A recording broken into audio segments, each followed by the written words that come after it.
Oh, guys, round 2, the NFL draft. We are live. I'm Alfredo Brown. We've got Dave Kluge, Jeff Bell, and the legendary Bob Harris joining us. We got the live studio again. Once again, this is kind of cool. It's kind of cool. We'll use it when we got it, right? I know. This is great. You'd never guess that we were in a hotel room in the middle of nowhere. So, guys, crazy round 1 last night. So much fun. We see 6 quarterbacks go in the top 12 picks. I think there's a lot of speculation about that happening, but then when it actually happened, we were all kind of shocked here when it did. Bob, I want to throw this to you first. Most surprising pick of round 1. Is it one of the quarterbacks? It might be one of the quarterbacks. It might be. Well, I think Does it rhyme with Penix? it might rhyme with Penix. Like in the moment, it was probably one of the more surprising picks I can remember. I've been covering drafts for a while, and every year there are huge surprises. That was not the huge surprise I expected. You expect like a trade or something exciting. I mean, you just paid Kirk Cousins a ton of guaranteed money, the quarterback for the next few years. You bring in Michael Penix, the oldest rookie quarterback, 24 years old, history of injuries. So if you're expecting Kirk Cousins to play for another 2 years, maybe 3, where does that leave you with Michael Penix coming near the end of his contract? The advanced. I mean, it's not old. Maybe the Falcons did this right. I don't know. Watching the footage of Terry Fontenot explaining to Arthur Blank what was going on, I'm not sure he was selling Arthur Blank. That looked like every husband explaining to their wife what they did wrong and be like, no, really, it's okay. This is why we need the really big TV at the house. If there's that much body language going on, you're selling some BS. That's what it is. Yes, 100%. Jeff, we were very concerned about you yesterday and still a little bit today. How are you feeling about your Buffalo Bills? They had probably the move of the draft towards the end there that surprised us all, where they moved back. The Chiefs move up and get Xavier Worthy. Then they move back once again, and the Panthers come up and get Xavier Legette. How are you feeling right now? Is there someone that you're looking for here at the beginning of round 2? If they stick and pick, I would expect Cooper DeJean. I think that he fits their profile well, what they look for in defensive backs, his zone ability and his playmaking ability. They've lost that, losing both safeties. I think they're going to trade back again, to be honest with you, and continue to pick up more capital. If they're eyeing an wide receiver, as we know from fantasy, there are multiple wide receivers still that are in a similar tier, still on the board. The trade back, I think, was smart in general because you move back 5 spots and you moved 3 different picks up. Saw one pick moved up 60 picks, and another one moved into the end of round 3 where they didn't have a pick previously. That being said, you don't give Xavier Worthy, potentially Tyreek Hill 2.0, to Patrick Mahomes and the Kansas City Chiefs. That's really the problem here. I mean, like, the move itself. It's the Chiefs. Yeah. Chiefs, what are you doing? The Chiefs. It was totally defensible. I'm going to deal with Voldemort. There are a herd of receivers still available that I think would be perfectly serviceable. And I still feel like Keon Coleman's a great fit for that team and could maybe develop into a nice piece for Josh Allen. Who knows how long he'll last. But if you can keep moving down and still land some guys, McConkey's still out there, Polk's still out there. There are a handful of receivers out there. And if you view them all equally, move back and gather that draft capital and all these things like we see them in the moment. We're shocked, we're angry, we're excited, whatever. Like even the Penix move. I mean, in hindsight, 6 months from now, we may view this thing totally differently. And Terry Fontenot may look like a genius. For now, he looks like not. So, Jeff, one of the big surprises we talked about on our show earlier today was that A.D. Mitchell didn't go in the first round. Kind of surprising, kind of not surprising if you were listening to the smoke over the last couple of days. Do you think, because the Bills have a lot more needs than just the wide receiver, and I think everybody, especially in fantasy football circles, gets so focused on the wide receiver. Like you said, there are other things to pick up. A.D. Mitchell, if they use this early second round pick on him, would you feel okay with that? I would. I look at A.D. Mitchell as really a scheme fit for what they need. His size, his ability to win outside and vertically fits very, very well. Complements Khalil Shakir well, complements Dalton Kincaid well, complements Curtis Samuel well. And so I think that would be a good fit. One of the biggest things is the centers on the board. So they lost Mitch Morris in free agency, and they don't really have a natural fill-in. I'm seeing Zach Frazier here, West Virginia center. He's a wrestler. That is exactly in Sean McDermott's wheelhouse. And we have to think about it too. While they're not as exciting, offensive line does impact fantasy football. So let's kind of venture back a little bit more towards fantasy football. We had a ton of skill players go early in this draft, and then we kind of saw everything shift a little bit later as the draft went on. So obviously we kind of all knew Caleb Williams was going number 1 overall, but then the pick that was maybe up in the air, depending on who you talk to, was Jayden Daniels going number 2 to the Washington Commanders. Dave and I got a chance to kind of flesh this out this morning, talking about it on our 100th episode of the Football Guys Fantasy Football Show. If you haven't already checked that out, head on over to wherever you get your podcast, Apple, Spotify, check that out. We recap the whole first round. But I want to hear from you guys. Jayden Daniels going to the Commanders. How do you like the fit, and what kind of fantasy fallout do we get from this? Bob, I'd love to hear from you first. Well, I think that, the first thing is you think like Cliff Kingsbury runs a very vanilla offense, and you wonder if that's going to work out well. Then you look back at what Kyler Murray did as a rookie, and first 2 seasons under Kingsbury, he was a top 10 fantasy asset. You look at Jayden Daniels' rushing ability. I think for me right now, he's probably at the tail end of the quarterback one, conversation. If I want to take a little risk, could easily pick him. All the quarterbacks available, they're down the line all the way through 20. Solid veterans who you can what Matthew Stafford's going is like 19 right now in early best balls. I mean, there's plenty of guys. So I might take a chance on him and just kind of look back. I do think there are concerns in general, with the supporting cast. I like Terry McLaurin. Not everyone does though. So, we'll see what happens. But I do think I think just the athletic ability, the rushing equity or the anticipated rushing equity makes him valuable. And not just the rushing upside, but also good playmakers. Yeah, I mean, that puts him in a good big position. Big arm, exactly. And we talked about it earlier today, and I'll just reiterate the point. I think that Anthony Richardson getting hurt last year, Trey Lance not really panning out, Justin Fields quickly flaming out of the league, that might open up an opportunity to buy low on Jayden Daniels in your drafts this year, because we've seen these young rushing quarterbacks just getting steamed up like crazy. I mean, Anthony Richardson was going QB6 last year. 3 years ago, Trey Lance, before he ever took an NFL snap, was getting drafted as the QB8. So ideally, what I'm really hoping for is that, especially when home leagues kind of, when you're playing in these tournaments with tens of thousands of people, hundreds of thousands of people, they're going to get steamed up. But I'm hoping that you can kind of just take Jayden Daniels as a late round QB2 and just wait for him to pan out. And I think that's, how it'll end up. And, if you end up taking him as your first quarterback, you can still get one later. But I think that seems like the lane for him. Mm-hmm. I mean, and he can throw. Had a lot of production. 40 touchdown passes. That was not bad.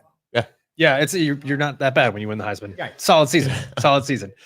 Jeff, right after Jayden Daniels, Drake May gets drafted to the New England Patriots. I'm a Dolphins fan. You're a Bills fan. We are now going to have to deal with Drake May for I don't know how long, but I do want to hear your thoughts on this, because I think that everyone feels like they're in agreement that the Patriots were probably one of the worst landing spots for a quarterback, whether it's the system, the weapons, whatever it may be. They're not just a quarterback away. But Drake's still young. He's 21 years old. Still a lot of developing there to happen. So how do you feel about Drake May here on the Patriots, and what could we be expecting for his dynasty value? I would like to see what they do today is going to be the biggest question. Coming up, they are at pick 34, so they are right after Buffalo. Ladd McConkey is on the board. That certainly seems like a Patriots-type wide receiver if they're looking to rebuild and kind of. We said the same thing this morning. That Patriot dynasty a little bit, and give and kind of a guy that he can lean on. We saw Demario Douglas kind of had his moments last year.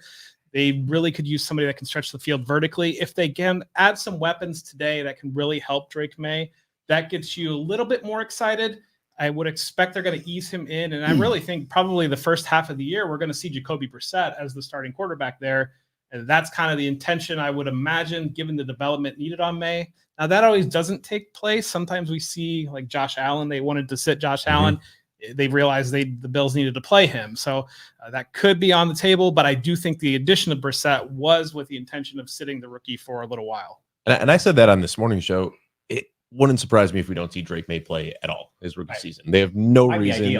They have no delusions of making the playoffs or anything. And they brought Jacoby Brissett in to be that bridge quarterback. So it wouldn't surprise me all that much if they just say, hey, let's just, let Drake May kind of find his footing. We'll bring him in next year when we can actually put some weapons around him and put him in a position to succeed. But there's really no reason for them to force Drake May to play this year. Matt Waldman would love that. Not Matt Waldman's favorite. By the way, I just want to address a comment in the chat. Like, I never heard anybody say they don't like Terry. I should qualify that. Say they don't like him as a wide receiver one, a true NFL wide receiver one. And I'll tell you who said it was Ben Standig with The Athletic. Was the last person who said it to me, and he's not the only one. So that, just put a little clarity on there. I love Terry McLaurin. I think he's a great playmaker, but I don't know that everyone views him as a true alpha wide receiver at this level. Now, we got the excitement with it was actually pretty chalky. I'm not going to lie. There wasn't much excitement at the beginning of the draft. It was 3 straight quarterbacks that we kind of all predicted. Then you got at 4, Marvin Harrison goes to Arizona. Joe Alt to the Chargers. Like this just felt everyone's mock drafts were kind of correct here. I don't necessarily think that this next pick was all that crazy, but this is where we start to see some of the dissenting opinions on wide receivers. Malik Nabers going to the Giants, right? It's maybe not the greatest landing spot for fantasy, but we are getting rumors coming in now that Darren Waller looks like he is going to officially retire. More than rumors. I mean, they're reports. It's reported, but it's not official, right? Like the team hasn't said it. Darren Waller hasn't said it. Right. So, Malik Nabers, Dave, I think you said it best. He could volume his way to a top 24 fantasy performance, but it won't be pretty. Jeff, Malik Nabers on this offense with Daniel Jones. We talked about it earlier today. There might be maybe even another rebuild next year with it could be a new coaching staff, could be a new quarterback. There's a lot up in the air. Where are you at with Malik Nabers? Seeing him in Brian Daboll's offense and seeing what Stephon Diggs did right away for Josh Allen in Brian Daboll's offense, I think there are some similarities there in the way that Diggs won in the short to intermediate game and also the ability to stretch the field vertically. When you look at the rest of those Giants weapons, we tend to write them off because Jalen Hyatt didn't have a very strong year last year, but he did make some plays downfield. And we've seen Wan'Dale Robinson make some plays in the short game as well. And so slotting a natural wide receiver one in there and giving those guys the ability to play as more natural complementary pieces can strengthen the entire unit. If Daniel Jones is able to come back healthy, we have seen passable levels of play from Jones at one time. Obviously in 2022, he did earn that contract. It's just been so long since the Giants have had a credible receiving threat. And I think when you see modern NFL offenses, if you don't have at least one credible receiving threat, everything gets bogged down. And I think that's going to be rising tide raises all ships. So we're rehashing a lot of the same conversations we had on this morning show because we have new guests and new takes, and that's what's fun. Malik Nabers, right now, Dynasty, he is my wide receiver 9. I don't want to budge that much because the talent is there. And we've seen this happen with Chris Olave and Garrett Wilson, where even not in ideal situations, these guys can still produce. How high are you willing to rank Malik Nabers? Because that's the exact bucket he falls in for me, is with Garrett Wilson and Chris Olave. Too high, too low, or just right? Either of you. Yeah, I'll defer to Jeff on the dynasty stuff, but I mean, I think that's a sweet spot for me right there. I think that's where in a startup. I think that's right where I put him. Yeah, I think maybe nudge him just ahead because there's questions long term what Garrett Wilson's quarterback situation is going to look like. More questions about Nabers, though. I mean, yeah. You know, to be fair, Chris Olave also has his own questions about the offensive system. So to naturally slot him in that tier, I do think he has a higher upside than either of those players should he reach his ceiling. But we've talked again about environmental factors potentially preventing him from reaching that upside. So again, putting you on the spot. You're a part of the Dynasty show. You guys do a great job over there. Malik Nabers or Rome Odunze? Rome Odunze obviously gets the better spot, getting linked up with Caleb Williams. They're going to be tied together for at least the next 4, possibly the next 5 years. Are we putting Odunze ahead of Nabers, or do you still prefer Nabers in the talent? I still defer to Nabers, and we've seen receivers step in and be able to raise questionable situations. I think the talent is higher. I think the biggest conversation comes in pre-draft. There was some conversation. Is it Marvin Harrison Jr. or is it Malik Nabers? Now it's clearly shifted to, is it Malik Nabers or is it Rome Odunze? Right. I think that's a fair question. Yeah. So we're going to shift a little bit here from the wide receivers to these quarterbacks. I was really wrong on my bet. I went under 4.5 quarterbacks drafted in the first. And then, of course, we get the report just before the draft that 6 quarterbacks could go in the 15. And I was just like, no way we see that. I didn't have that kind of grade on Michael Penix. I didn't have that kind of grade on Bo Nix. And then we don't just see them go in the top 15. We see them go in the top 12. We see Michael Penix go number 8. Now, a lot of what the talk has been that Michael Penix will kind of do the Jordan Love thing and he'll sit for a while. But the other guy, Bo Nix, I think is getting kind of lost in the sauce here because we're also shocked at the Michael Penix pick that Bo Nix might be starting day 1. Mm-hmm. And I think there's an argument to be made that this might be the even worse landing spot for a quarterback because there's really not much there in Denver. Bob? But is it? I mean, you know, I didn't see who put out the quarterback points under Sean Payton have been really good no matter who the quarterback is, including Taysom Hill and a handful of nobodies. And, of course, Drew Brees was always great. Look, this is the first quarterback Sean Payton has picked in the first round of a draft ever. this seemed to be heading in this direction. I know Andrew Mason, like Cecil Lammey had talked a lot about on the Audible that they like JJ McCarthy. I think they did, but Andrew Mason, who works with Cecil regularly, predicted the day before it would be Bo Nix, and they would go after him. This seems like a Sean Payton pick because it's not a George Payton pick because I don't think he gets to choose quarterbacks anymore. The reins have been taken from him. But I just think if you're going into Sean Payton, and also the experience, he got 61 college starts over 2 schools. He's just in a perfect spot. He's completed at least 71% of his passes in all 14 games last season. There's a lot to like there and a lot of things that Sean Payton will like. And what I will like is, well, I won't like it. I like seeing Sean Payton yell at his quarterbacks on the sidelines for no apparent reason, but I think those days are over. I think this is a Sean Payton guy, and he's going to work with him. We'll see what kind of pieces they can put around him. I think most of the Sean Payton offenses have had a lot of really good weapons. True. And they don't necessarily have that in Denver. Outside of Cortland Sutton. Hey, they have Marvin Mims. Relax. Yeah, exactly. And so, Relax, I mean, pal. Greg Dulcich. Yeah. We're still waiting for Greg Dulcich. Jaleel McLaughlin. Yeah, we might be waiting for a while. So I think that's kind of the one downside here is Sean Payton. Yeah, he's got a good history with quarterbacks, but he also has a good history of good quarterbacks in good systems with good teammates. And I don't know if he's got that right now. So I think the one thing Bo Nix has going for him, like Alfredo said, is that he could very well be the week 1 starter, which we're not saying about a lot of the other rookie quarterbacks. That's likely. Now, we're just a few minutes away from this draft starting, guys. But I do At want to capacity in Detroit again. Are they really? They are. I mean, as soon as Detroit finishes their picks, though, all those fans are leaving, just like they did yesterday. Lions got their last pick in, and the fans were out. They scattered. But I do want to hit on some of these other players that were selected in round 1. Some of these offensive, some of them superstars, and Brock Bowers being one of those guys who ends up on a team where we all kind of went, "Oh, okay." That's nice. The Raiders don't really have a set quarterback situation. They drafted a tight end last year in round 2, Michael Mayer, who a lot of people really liked. You still have Devontae Adams, who's the top wide receiver there. Jeff, I mean, you've had a lot of experience watching Brock Bowers, and you've put together our Dynasty Rookie Guide that we have, which, by the way, go check that out on footballguys.com. It's going to be updated on Monday, May 1st, or Wednesday, May 1st. That's correct, with all the landing spots. Wednesday? I'm really bad at dates right now. Sheesh. We're shooting for Monday, so okay.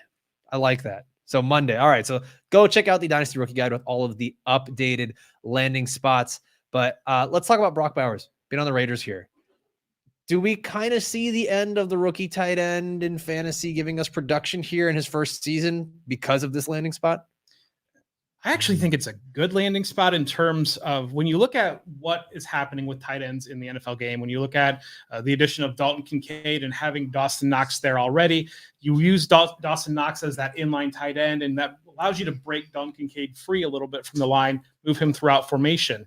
The Lions did a lot of that last year with using extra linemen to move Matt Laporta around, create situations there. When you look at what the Chiefs do quite a bit, they've used either Blake Bell or Noah Gray as that second tight end on the field to act as the more traditional tight end and to break Travis Kelce out of the line. Now, when you look at Michael Mayer there, that is a high level ability to do that. And I think there are potential comparisons on a very, very high scale to the Green Bay offense when you've got Tucker Kraft there, you've got Luke Musgrave there. There are similarities between Musgrave and Bowers and Kraft and using Michael Mayer in that role. And so in that term, the ability to use Bowers outside of the line, because he is a little bit of undersized relative to what you see maybe you're exactly looking for at tight end.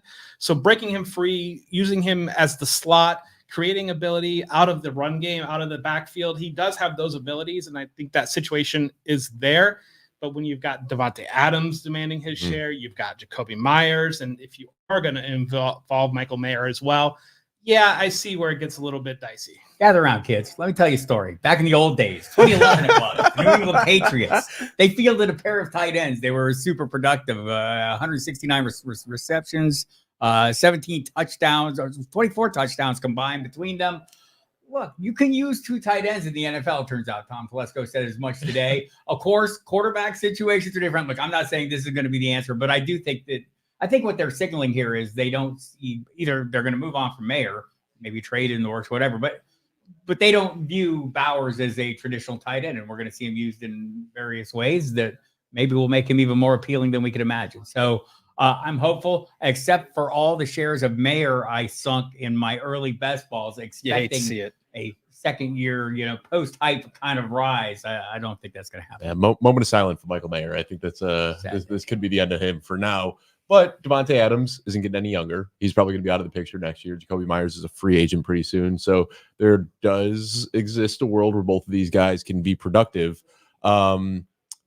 I think the Raiders kind of got maybe a little bit lucky because a lot of the reports were that they wanted Penix and that they wanted Bo Nix. They both went off the board, and we were expecting the Raiders to be the team to reach for one of those quarterbacks. And I think they did what you should do. When the guys that you want aren't on the board, you take the best player available. And Brock Bowers was clearly the best player available, so might not have been a need. I think what it sets up for, though, is maybe them taking one of these day two quarterbacks. Gardner Minshew looked pretty good last year with Indianapolis, but I don't think he's a long-term answer. Spencer Rattler is the guy still on the board that a lot of dynasty heads, I don't know how you guys feel about Rattler. I still have a little bit of belief in him. Do you think maybe they throw a dart at Rattler? Possible. He's a Las Vegas kid, so that would be a homecoming there. And I think that would be a great situation to put any quarterback into. So that's in play. Michael Pratt might be a player that's in play a little Very bit later. popular in the He's Football got some Guys rookie athleticism. draft guide. He is. And I think I do want to talk about Nix and Penix a little bit. I think that we are victims of consensus hive mind a little bit when it comes to them. No. And I think it's No. well, and you look at it, maybe our assessments or what we were hearing pre-drafts were just wrong. And we have Matt Waldman puts out fantastic work as the rookie scouting portfolio. He was very high on Michael Penix. And I think the other thing too is when we do these mock drafts and we're not sure where Penix is going to land or Nix is going to land, and they land at 8 and 12, we're shocked because that's not where we're seeing them in mocks. But at the same time, I think that the Raiders would have probably been all over Nix or Penix, both potentially at 13. I know that's where you mocked Bo Penix or Penix deal on your pre-draft mock. And I think the Rams were right there on Nix as well. And I think that sounds like the Rams would have been willing to make that pick. And so where the league views these players relative to our pre-draft assessments shades where we view it, but we could just have been very wrong. Well, we got so excited talking about yesterday. I just want to say the round 2 officially started. Bills are on the clock. The clock is right now. Just want to let the audience know we are not going to be spoiling picks. We know, especially on day 2, a lot of these picks can come in early, and you might see them on Twitter. Feel free to drop them in the chat. But we're watching the live broadcast right now on NFL Network, and we're not going to talk about the picks until they are officially announced on TV. But 5 minutes left on the clock. Jeff, where do you think the Bills are going here? You talked about it a little bit earlier, but for anybody else who is just tuned in. I think they might go with the center, Zach Frazier, to be honest. I think that's a huge need for them. I know the value is certainly there on wide receiver, but this is going to be a very heavy wide receiver day. We've talked all about the depth of wide receivers in this class. They've got another pick coming up at pick 60. They might get aggressive and move up should they see a tier falling off a little bit. But I think without that center, they might be really stuck offensively. I think they might go Cooper DeJean here. I think they have a lot of needs in that secondary. I think the flexibility of DeJean to play safety or corner or be in the slot, that's something they're going to need. There's no way you're going to be going up against Miami this year and competing for that division if there's not a corner that can run with these guys. And after the testing, I'm actually a little surprised DeJean fell out of the first round. Yeah, he was one that I think everybody had him in round 1 of their mocks. And so I think that was a big surprise. It sounded last night like Brandon Beane was ready to pick, but they have a really strong relationship with the Carolina Panthers. Dan Morgan was part of that Buffalo Bills front office. They got the call from Carolina, and that allowed them the ability to step back just a little bit. Carolina wanted their guy in Xavier Legette, wanted him last night. And so No, not Carolina. David Tepper wanted his guy. Well, I wanted to go back to Penix real quickly. Would we feel differently or have a different view of this if they had made the trade and got Latu, which is what they said? I mean, we were trying to trade the first round to get Latu, the edge rusher. Would that have made us feel different? Would we feel better about the outcome? Maybe that's what Fonda was trying to explain to Arthur Blank, who was clearly not having any of it. I think it's a shock factor is where a lot of it came from. You can't imagine they go that direction, but driving down here to Nashville today, I had some time to think it over and thinking it through. And when you look at Kirk Cousins being 36, not having any real playoff success, having a major Achilles injury, you're not sure where he's going to be exactly. And so to be in that position, if Kirk Cousins hits, you don't want to ever be in that position again over the next couple of years because Raheem Morris wants to keep his job as head coach. They want to win games. I think that is a franchise that was right on the precipice last year to be a playoff team. So making that step up and while banking Michael Penix, once the shock wears off from it a little bit, you see the long-term plan. And I think that should they be able to trade Kirk Cousins in 2 years? Because that's the other thing. We're seeing a 4-year contract for Kirk Cousins. We're assuming 4 years of Kirk Cousins at starting quarterback. Maybe they just need that solid quarterback to get him on the rails for year 1, year 2 to develop these young weapons that we love so much. And then Penix is ready to take over, and you're able to recoup something for Kirk Cousins to send him to a different situation. And I didn't think Penix at 8 was a bad pick. Like you said, it was just the shock of them investing $100 million guaranteed in Kirk Cousins. And then, I mean, like last year, the story was we know the Falcons are a quarterback away. And this offseason, they said, well, let's take 2 and double our chances of trying to hit on that quarterback. I don't think it was a terrible pick. I think, like you said, it was just shocking more than anything. Well, the pick is in here, so we should be getting an answer soon. Yeah, we'll be getting an answer on the Bills soon, but it kind of feels like we've already gone through all the stages of grief here for the Falcons, where we're doing bargaining and acceptance as to like why they would take Michael Penix. I'm still a firm believer that if you're going all in on paying Kirk Cousins so much money, if you were worried about him, why'd you take the chance and pay him so much money to begin with, right? And then if you're going all in to compete, especially in a division they can win, I think not easily, but they have a really good shot to win. The Bucks still got it. You know, Joey Wright, shout out. But I just don't get it. Like, how do you not continue to make that team a little bit better around Kirk Cousins? They must have valued Michael Penix really highly. Like, they must have seen Joey dancing on camera rather than behind it. Joey's not feeling too good, guys. Joey's on the IR right now. I'm not sure what happened. But here we go. The Bills are coming out here with their selection. Pick 33. Got former defensive back Aaron Williams out there for the Bills.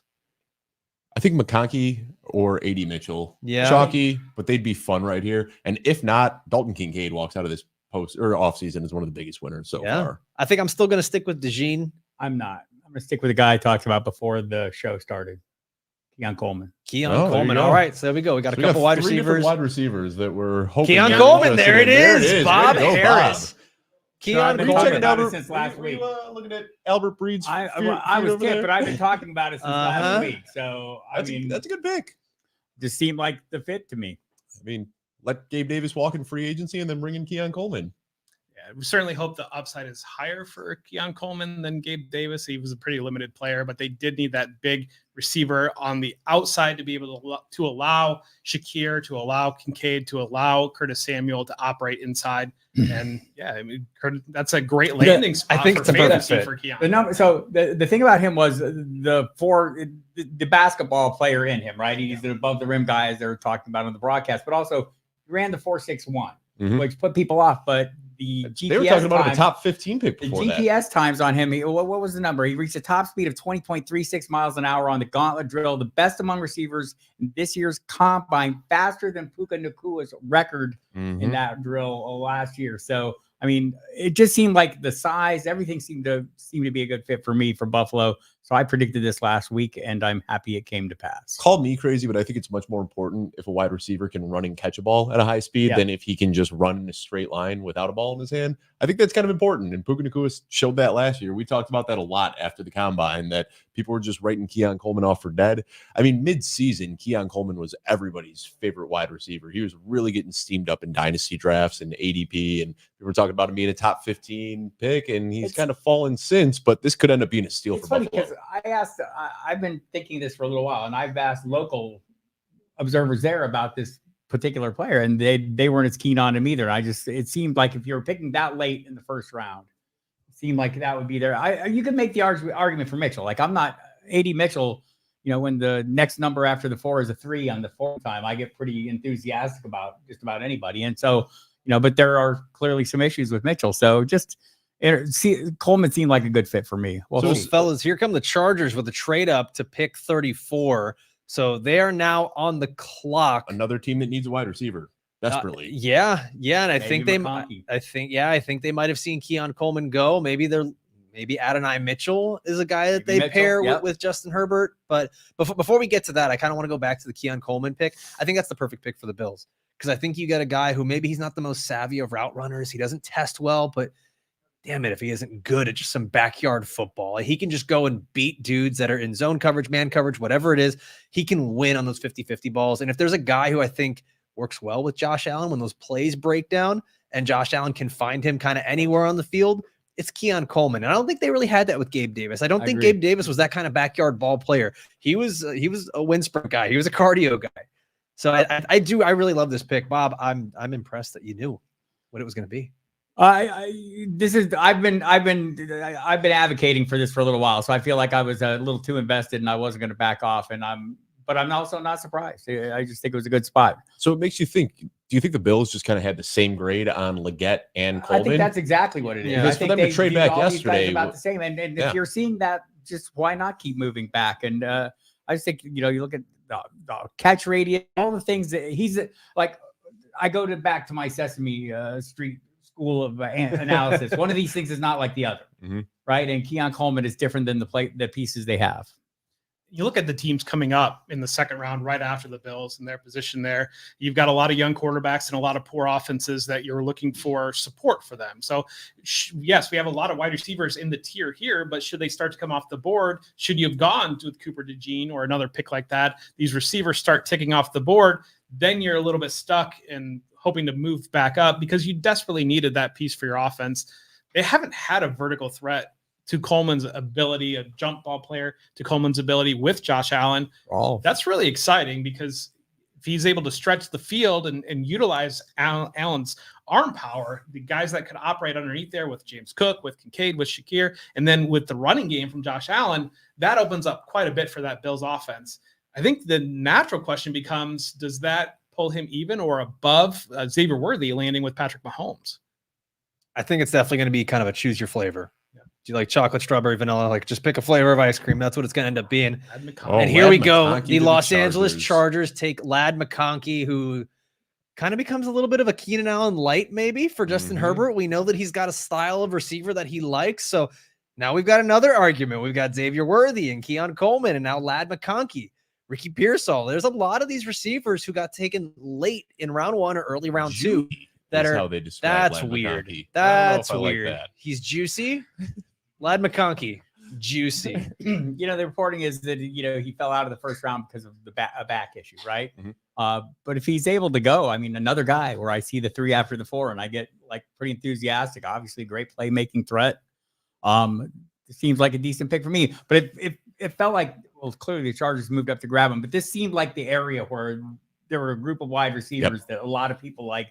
And they were all waiting, playing a little bit of a waiting game, and now they're all moving back in or staying where they were. And we still have AD Mitchell, Jaylen Polk, Troy Franklin. We might see a little run of receivers go here. Now, we've gotten kind of lucky with a lot of the receivers landing in pretty ideal landing spots. And conversely, we're not crazy about Malik Nabers going to the Giants where he went. Meanwhile, we've got, if we see a trade with Brandon Ayuk or Deebo Samuel, Ricky Pearsall is in a really great spot in San Francisco. We've got obviously Xavier Worthy tied with Patrick Mahomes here in Kansas City. Now Ladd McConkey with Justin Herbert. There's going to be some weird discussions on where the rookies are getting drafted in redraft this year. I think Dynasty, we stick to our guns and bet on the talent. But Ladd McConkey, the way it looks right now, when you start going through projections, I mean, 130, 140 targets going McConkey's way doesn't sound too crazy. At that Dynasty draft, the Falcons, rookie draft. Falcons are on the clock. Falcons have now traded up on. Okay, so the Falcons traded up to where? Oh boy, Falcons! You have the opportunity to do the funniest thing here. I think maybe a Cooper DeJean might be a nice fit for the Falcons. I mean, if they trade up, it's for someone who is unexpectedly falling, right? At least who are the edge rushers still available? Or maybe Newton for some interior rush. Johnny Newton, yeah. I think there's a few guys here. But just to go back really quick, talking about Ladd McConkey and what's happening there with the rookie values. I think all of a sudden before where everyone was saying, maybe after pick 7 in Superflex rookie drafts, you lose value. All of a sudden, like every year after the draft, the values have changed. And there's going to be a player sitting there at pick 11, pick 12, maybe at the 201 that all of a sudden you're saying, I'm still getting a really good player in a good situation. And if you're in my leagues, please listen to what Alfredo just said, because I would still love to jump up to get. Oh, I mean, of course. But if that opens up the potential for that's fantastic for because you were really locked out. If you pre-draft, that 107 was really hard to move up into that tier. If that opens up that potential landing spot there, but it brings up a great question, because when you look back at Zay Flowers landing more the end of round 1, Tank Dell being a 3rd round pick, Puka Nacua being undrafted in many places. Monroe St. Brown. Yeah, Fourth round Monroe St. Brown was a 3rd to 4th round pick in his rookie drafts. And so they land with these great spots and really needed positions. You're exactly right. That does create a lot of value potential and to boost that back into round 1. And there could be some really weird wrenches where someone's just in love with, oh my God, I love the Michael Penix pick to Atlanta, or I'm taking Bo Nix super early. And all of a sudden you might see a Brock Bowers fall in some rookie leagues. I think what we've seen really is like picks 106, 107 through like the maybe first 3 picks of round 2 have gotten pretty flat. And I don't think there's going to be any sort of consensus there. And, we got somebody right now in the chat, John Thompson here, saying that he's, happy taking Ladd McConkey at pick 11 in a rookie draft. And I don't think that's all that crazy. No, and when you look at the needs for the Chargers in the receiver room, Josh Palmer can push vertically.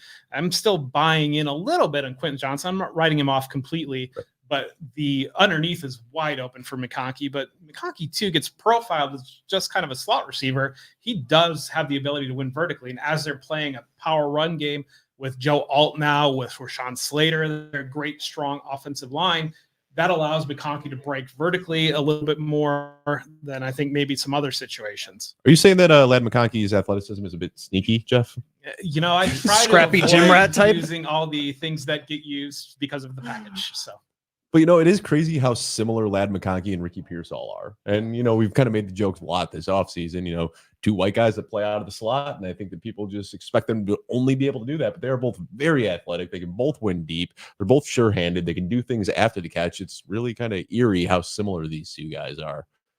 Well, it looks like Arthur Blank is a little bit happier today than he was after the Penix draft. I mean, the only thing better than 2 quarterbacks is 3. I'm just saying.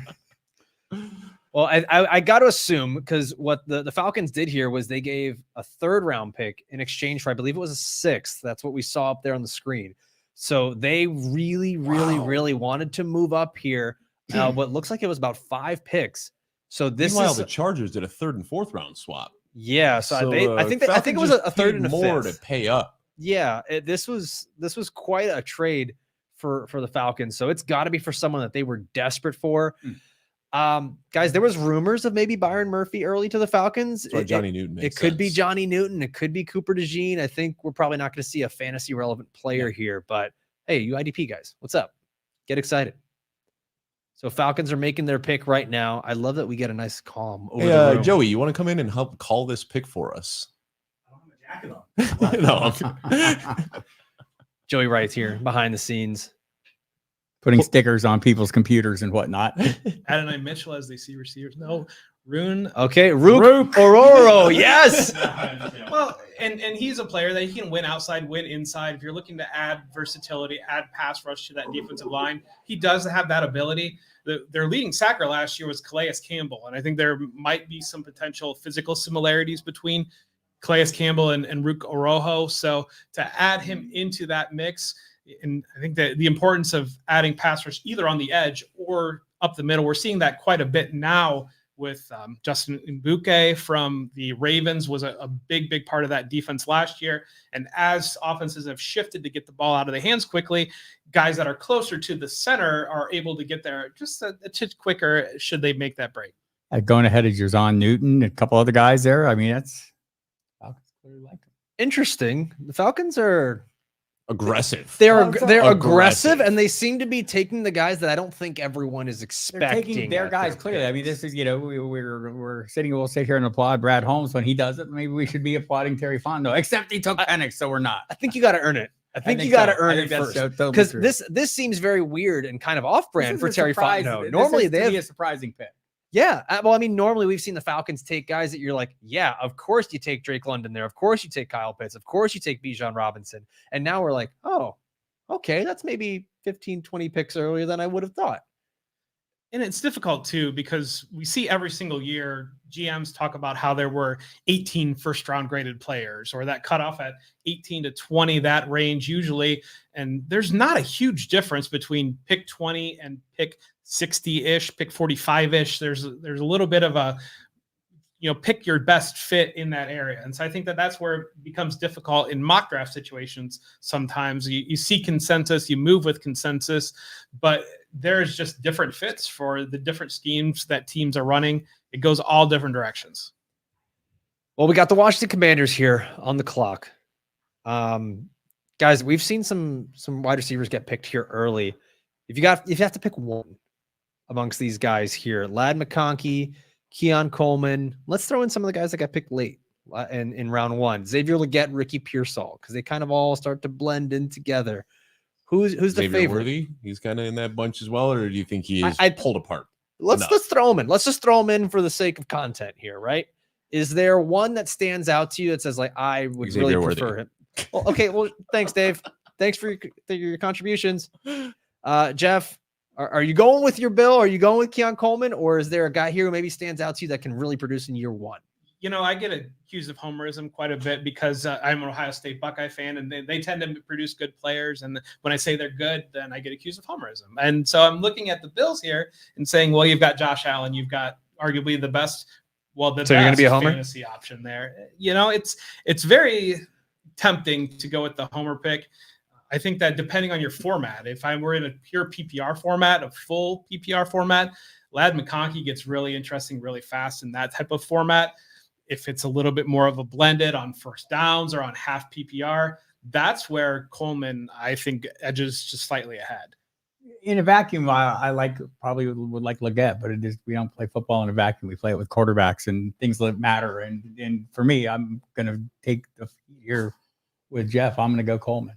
Yeah, I think Coleman has the easiest path to relevance. Right. Dalton Kincaid is great, but they need somebody else that can do more than him. And Keon Coleman can play outside where Dalton Kincaid does his best work across the middle of the field. So Keon Coleman, I think, he slid in the draft because of that poor combine showing, and he could end up being a steal for the Bills. I love the potential for Keon Coleman. I really want to see what the Niners end up doing with their wide receivers, because if Ricky Pearsall gets thrust into a starter role, sure, I think there's a very real path. Dave, we live in a world. There is a world where Ricky Pearsall could be a top 24 wide receiver next year if he is one of these starting wide receivers for the 49ers and there's no Deebo Samuel. I also think we've kind of seen the blueprint for a Ladd McConkey with Keenan Allen year after year. I'm not saying Ladd McConkey is Keenan Allen, but we don't necessarily have too much faith in Quentin Johnston. We don't necessarily have too much faith in Josh Palmer, who we've seen him be kind of the wide receiver handcuff every single year. Ladd McConkey could find his way into 120 targets as a rookie. And we got to look at Justin Herbert as a big winner from this. Not only did they get Ladd McConkey, medium finally winner. got him. Well, also Joe Alt yesterday. So, they've done a lot to help. Okay. I think, and we've talked about this as Justin Herbert kind of being a buy in Dynasty, because everyone says, Harbaugh's there. All they're going to do is run the ball. But Justin Herbert's still Justin Herbert. And he's had a pretty prolific start to his career. And now with investments in the offense and Joe Alt and Ladd McConkey, all of a sudden, Justin Herbert could throw for 4,500 yards again this year. And we say, well, how did that happen? Well, guys, it's Justin Herbert. I think it's interesting. Jim Harbaugh said offensive tackles can be weapons too. Yeah. But also, and he talked about it at the owners meeting, how the importance of the offensive line. But, you go back over time, it's not like they don't know how to use quarterbacks. They tend to go run heavy. But San Diego State, Harbaugh had Josh Johnson and threw the ball a heck of a lot. Kid named Andrew Luck was pretty good at Stanford under Harbaugh, although he didn't throw as much as you would think, or maybe as much as he did as a pro. But still, it's not like they don't know they won't use quarterbacks. I think Keon Coleman, when I look at him, he's profiled as that vertical player that you're going to push the field with. But when you flash back to Joe Brady, when he was in Carolina, when he had Curtis Samuel, DJ Moore, and Robbie Anderson, we know Robbie Anderson's history, and Robbie Anderson was a pretty limited player, but he did have that one great season playing in the Joe Brady offense. You look at Keon Coleman recovering from that 40 time, he recovered on the gauntlet, which is running across the field, catching the ball, a lot of slant routes. So that's where the volume could step in for Keon Coleman as kind of the Robbie Anderson type role from that Carolina offense, but equal opportunity offense, but utilizing him at all three levels of the field. And I think he does have that ability. I think I actually see, you mentioned Joe Brady. I go back to his days at LSU, and I think I'm not going to get carried away, but I think I see some of that aggressive Jamar Chase style wide receiver play with Keon Coleman. So I think if we're talking ceiling amongst all these guys, yeah, I think Keon Coleman's right up there with Xavier Worthy and some of these other guys that got drafted really early because of the landing spot, because of Josh Allen, because of the style of play. But I think it's going to be interesting to see. I think there's going to be a lot of dissenting opinions there towards the end of round 1 of rookie drafts. Now, the Commanders are back out. Dave, I got to say, Roger Goodell looks like he's moving a little better today. He looks like he's not nearly laying off the sauce. Yeah, well, that was kind of the running joke here yesterday. Bob, you were here for it. Jeff, I don't know if you noticed from home. Was Goodell hammered yesterday? We were covering media talked about we were covering it on Sirius, and it was a fair amount of the conversation was stumbling, dropping cards. My favorite was when he came out and did the finger guns to the crowd. As I so often like to do, I'm sitting here fiddling with my Dynasty rankings as we're on the show and as these picks are coming in. And Keon Coleman, man, I'm looking right now and I just want to keep moving him up higher and higher and higher and higher. You coward. I wasn't too crazy about him in the pre-draft process, but now with this landing spot, it's hard not to get excited about him. You give all these moves a minute and, let them sink in a little bit in the initial reaction. Or I mean, by a minute, I mean, like the way we were talking about the Bills yesterday, right? Like everyone was, it was pretty downcast. What are they doing? Well, maybe they knew what they were doing. Shocking development. And I think when you look at, in a nutshell, what the Bills did, you need to separate, if you're able to separate the Xavier Worthy shock of the Chiefs and giving them the potential Tyreek Hill to move back 5 picks to get Keon Coleman, a player that we wouldn't have been shocked to grab at round 1 at pick 28, that they did create a lot of value throughout the rest of the draft. Well, here we go. This is a huge pick right here to go with Daron Payne and Jonathan Allen. We got Johnny Newton joining Washington. That's going to be a nightmare for opposing offenses.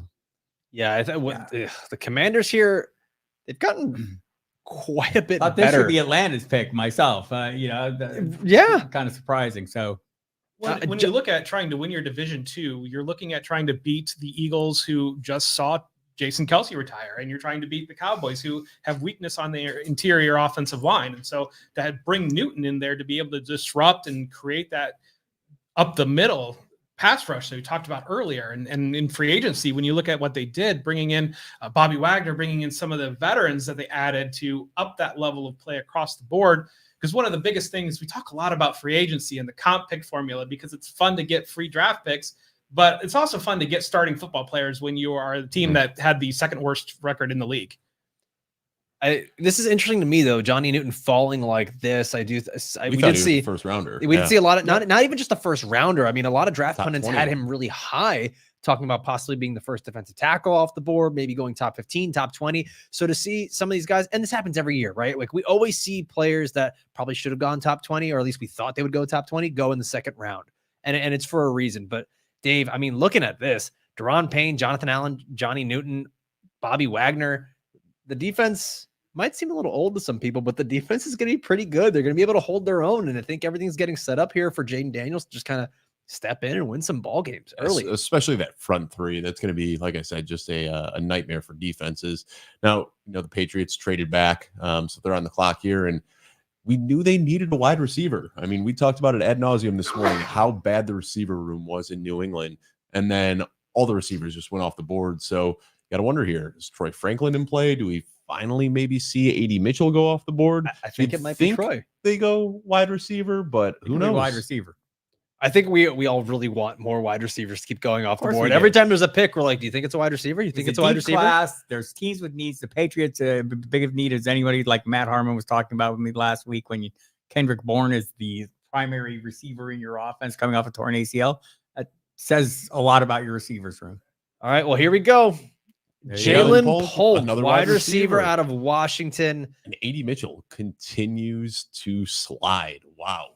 There's been the discussion that a lot of teams took him off the board, at least certainly as a first round pick, but how far will he slide? It's interesting. Well, there was talk about his diabetes, and essentially if his diabetes is under control. Well, his inability to control it is kind of what the rumor like Mark was. Andrews, playing with that same issue, and Jay Cutler, another one. Takes puts a lot of effort into it. You can see him, testing his blood sugar on the sidelines during games, and so it's a bit of an issue. I think the thing that surprised me a little bit about Polk is there was some talk that maybe he would be a first rounder. Yeah, Peter Schrager mocked him 32 to the Chiefs. So a 4.52 is not get me as excited as that 3 after the 4, but still a great boundary receiver, and so might be able to do some average, like almost 17 yards a catch. So Yeah. besides Jaylen Polk, who was the wide receiver one in New England? Was it Kendrick Bourne? Was it I mean, Juju I think Smith-Schuster? Was it Hunter Henry? It was, well, I mean, you got Demario Douglas. Kendrick there. Bourne is injured. Bourne He's is coming off with an torn injury. ACL. Right. They went. Juju Smith-Schuster seems like, His fairly knee's ready to washed, explode. Was right? the report They we signed got last KJ offseason. Osborne. They signed KJ Osborne. So I mean, What I'm asking without saying Right. is Jaylen Polk immediately the wide receiver one in New England? well, given With their with that history of shiny new of toy wide, syndrome, given right. their history of wide receiver luck in drafts, I'm not going to go that far, but I think they But would. this That is would be the the first year desired outcome. Belichick isn't making those Right. picks. It would be So the desired maybe. outcome. Elliot Wolf, come on down, sir. The other thing that we see happen so often is that when a rookie quarterback gets drafted with a Right. rookie wide receiver, they get that relationship in rookie mini camp and throughout training camp. And I mean, guys, if we were really worried about these other wide receivers in the roster, I don't think the Patriots would have been drafting a True. guy this early. And especially with some other good names on the board, Troy Franklin, Adonai Mitchell. I think they really believe in Jaylen Polk, and would not be surprised if he's a starter day one with Drake May. But I think this New England Patriots offense, just in general, is going to be a slow burn.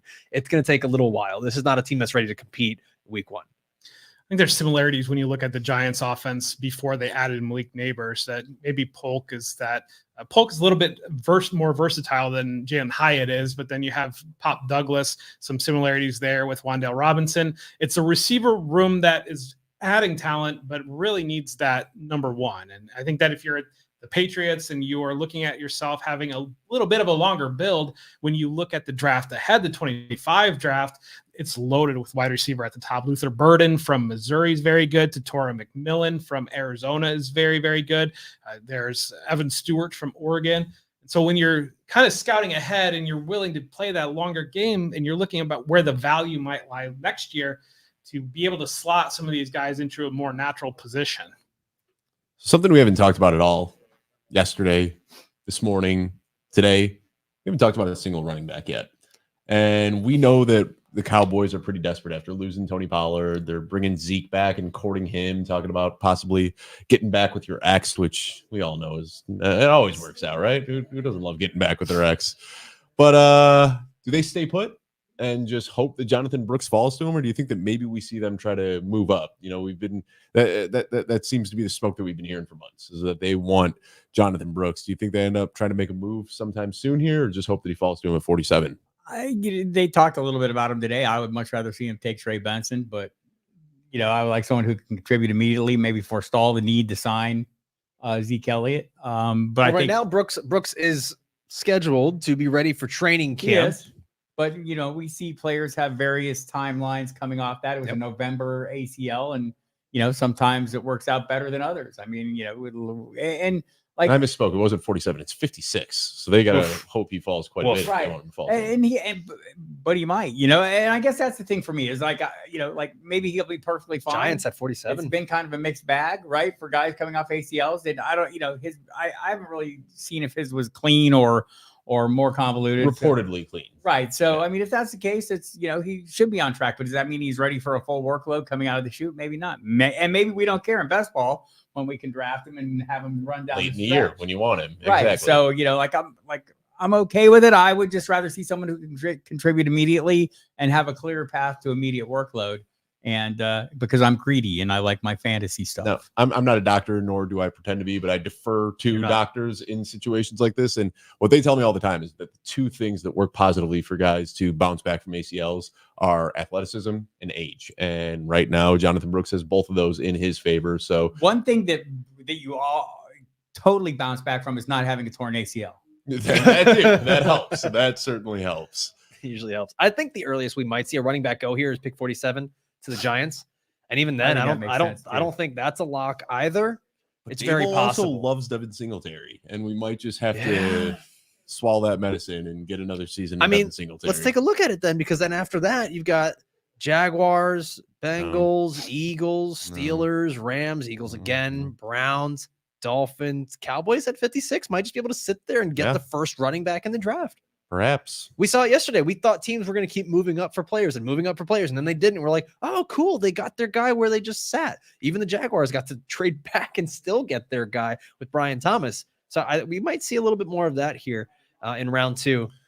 Now the Titans are coming out with their pick, and so we're going to let you guys know what happens with that when the pick gets announced. But Guys, I do want to talk about Jaylen Polk here just a little bit more.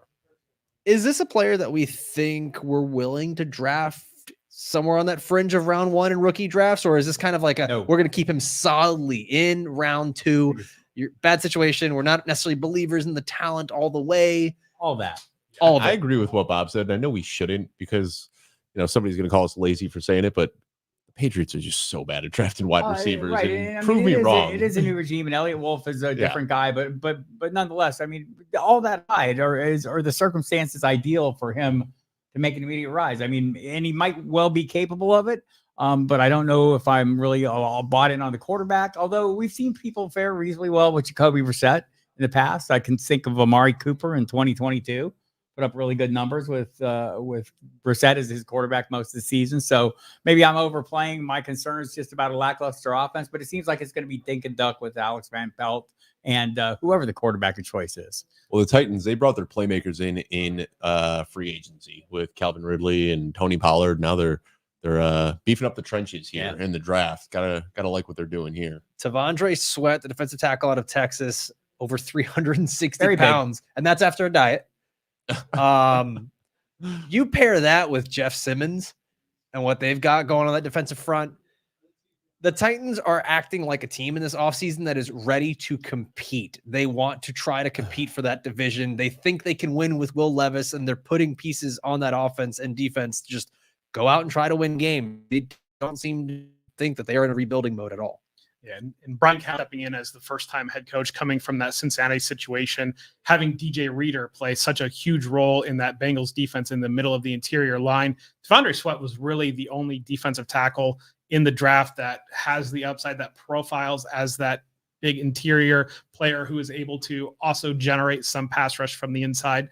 You talk about running backs real earlier, and I wanted to circle back real quick. I think what we saw with the wide receivers, where we saw big glut where wide receivers didn't go for nearly 20 picks. And then as they started to go, they all ran off the board. I do believe there's going to be a bit of a game of chicken with these running backs on who's going to be the one to draft the first one, because there's a lot of players left that can impact the passing game. And the way the first round usually works out, those corners, those edges, those wide receivers, the left tackles, they go off the board first. And that's when you start to step into maybe the linebackers, maybe the running backs, maybe a defensive tackle like Tavondre Sweat, who might be more of an interior run game player. I think you start looking at like Kenneth Murray and the linebackers in Tennessee is suddenly having a little clearer path to tackles, big tackle totals playing behind Sweat. Guys, Rams are on the clock here. Pick 39. The pick is in. It's got to be DeJean, right? I mean, we think, but then you start to see guys like Kool-Aid McKinstry and Cooper DeJean falling, and you're asking yourself, what's wrong? Whenever we see this happen, it's always Sean that McVay already didn't like taking one defender. I don't think he wants another. Yeah, I mean, there was rumors that maybe they wanted a wide receiver. Could this be one of those places that says we want a Troy Franklin, we want an Adonai Mitchell, we're willing to take a shot on him? I think that tells us a lot about Cooper Kupp's medicals. I mean, we've got Tutu Atwell at home, though. Do we need another Tutu Atwell? Looks like they've got, is that Isaac Bruce out there announcing the pick? It is. There's a sleeveless Rams fan. We're going to keep you up to date here. Any predictions, guys, on the Rams pick here? I'd love Adonai Mitchell. Going AD Mitchell. Bob? I'll say wide receiver, but it might be defense.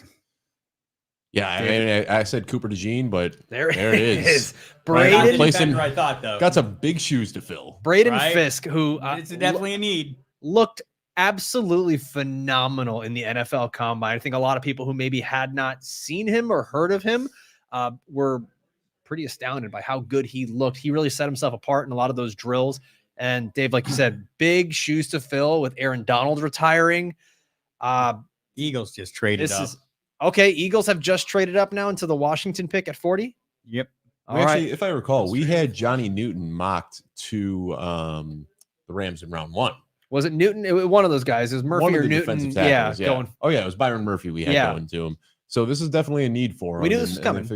But, yeah, I mean, seems like they're pretty confident in the offense that they have and just running it back after what they had last year. And they're really trying to shore up what was a very porous defense. Can we keep just shoehorning wide receivers to teams no matter what their needs That's are? what I'm doing. They've got 7 wide receivers, and we keep just going, you know what? Maybe Troy Franklin. Until the running backs start, and then we'll do that. AD Mitchell, anyone? AD Mitchell? Is he finally getting drafted? This smells like one of those times where we were all saying AD Mitchell goes back into the first round and then he gets taken mid-third, something like that. Yeah. And we're all asking, okay, what happened? What happened to Malik Willis? Well, here we go. The Eagles have traded up to pick 40, just like Bob said. Could this be DeJean? It's a need for him. It absolutely Right, is. would And fill a need. and Kool-Aid it seems McKinstry. either of Kool-Aid them. McKinstry seems like a need. sliding. The Both- Eagles both love- talked about his first round picks or in that conversation. Well, everyone in the Philadelphia draft room seems happy. Eagles love to get themselves some Alabama and Georgia guys. Yeah, that's a good point. I think this McKinstry could might be be it. Kool-Aid. I think you're right. I think this could be Kool-Aid McKinstry. We'll find out in just a moment here, and we'll give you guys our reaction to that. But yeah, some big shoes to fill here for Braden Fiske. Yeah. And Impossible shoes to fill. yeah, I guess that's kind of the thing is if you're a Rams fan, manage your expectations here. What about a Jackson Powers-Johnson? That's a player Center. that has been in the discussion to be a potential first round Yeah, pick. he He had slid. some medical injuries or medical questions pop up, but the Eagles have loved to draft these college centers, play them at guard because of the versatility and really the intelligence that they're able to bring to the position. You Like they did lose with the Jason Alabama Kelce. kid. Yeah. Yeah, you lose Jason Kelce, and you know how valuable that push up the middle is. Powers-Johnson is exactly that type of center that should be able to give you that ability. Well, And cornerback's the biggest need for him. I think it's got to be McKinstry corner. or Yeah. Cooper They DeJean. took Quinion Mitchell in round 1, so that kind of answers. They that did. need a They little did. bit. Look at that. We got to remember things, guys. We I gotta mean, remember you need things. two cornerbacks, and they Yes. have zero as of Yeah. right now. So I still think DeJean is in play. It would be surprising to see them do the double tap a It's- position like it's that. one of but- those. It's got to be one of those two. Those are the two guys in the first round conversation that have slipped out at that position. That why else would you trade up? I What mean, else at this do point, need? they've made so many investments Right. in What the else- offense. right on with the wide receivers. just to get wide the receivers, deal from Saquon Brown. Barkley. I feel like they're just going all in on the defense in the draft this year. I like Jeff's prediction there. The Saints I have think traded going up. center makes a lot of sense here.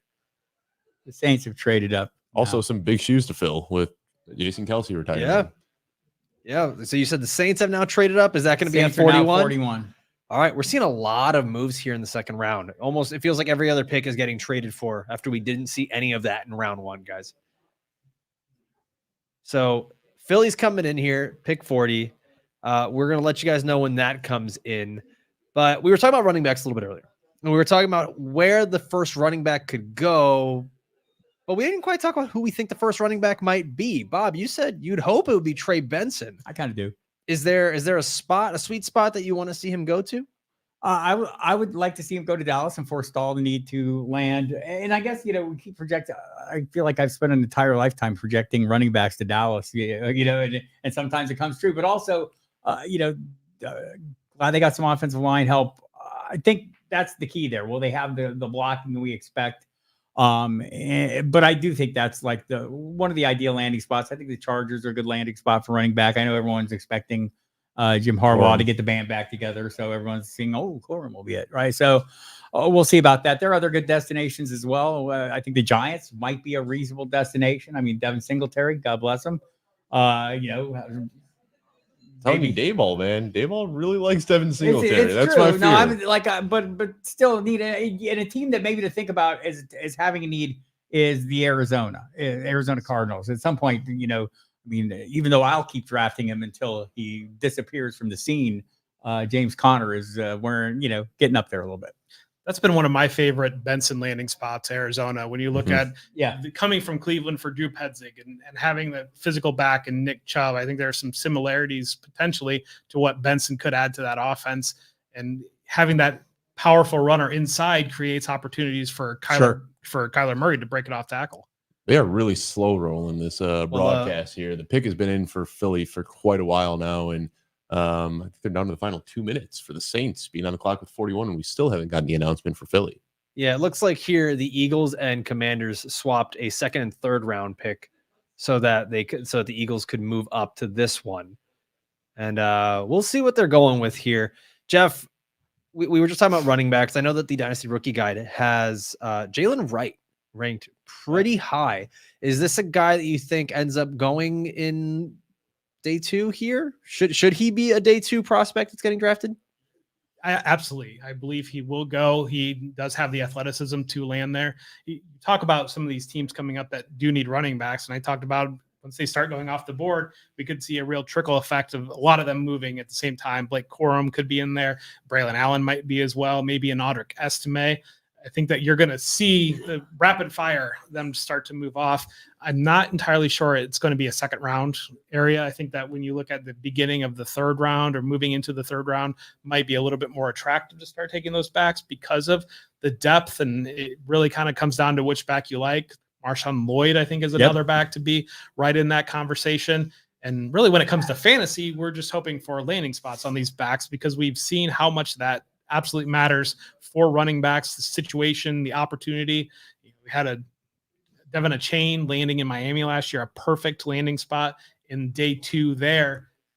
Cooper DeJean, there you go for Philadelphia. There it is, that Cooper makes a lot of DeJean. sense. The ability to have him play corner and safety Yep. potentially, that flexibility, and adding to that depth in the secondary. If you're Jaden Daniels, you're sitting there and you just got added to this division, and now all of a sudden you've got a 2 tough shutdowns physical on the best defense defense from Philadelphia, and now you've got 2 of the best corners in the draft landed there.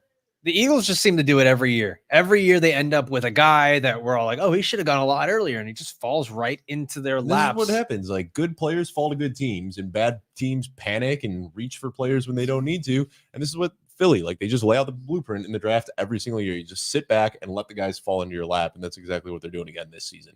Seems like Philadelphia and Baltimore in particular have some sort of deal where they just get the best players that fall 10 to 15 picks later than what you would think they would. Mm-hmm.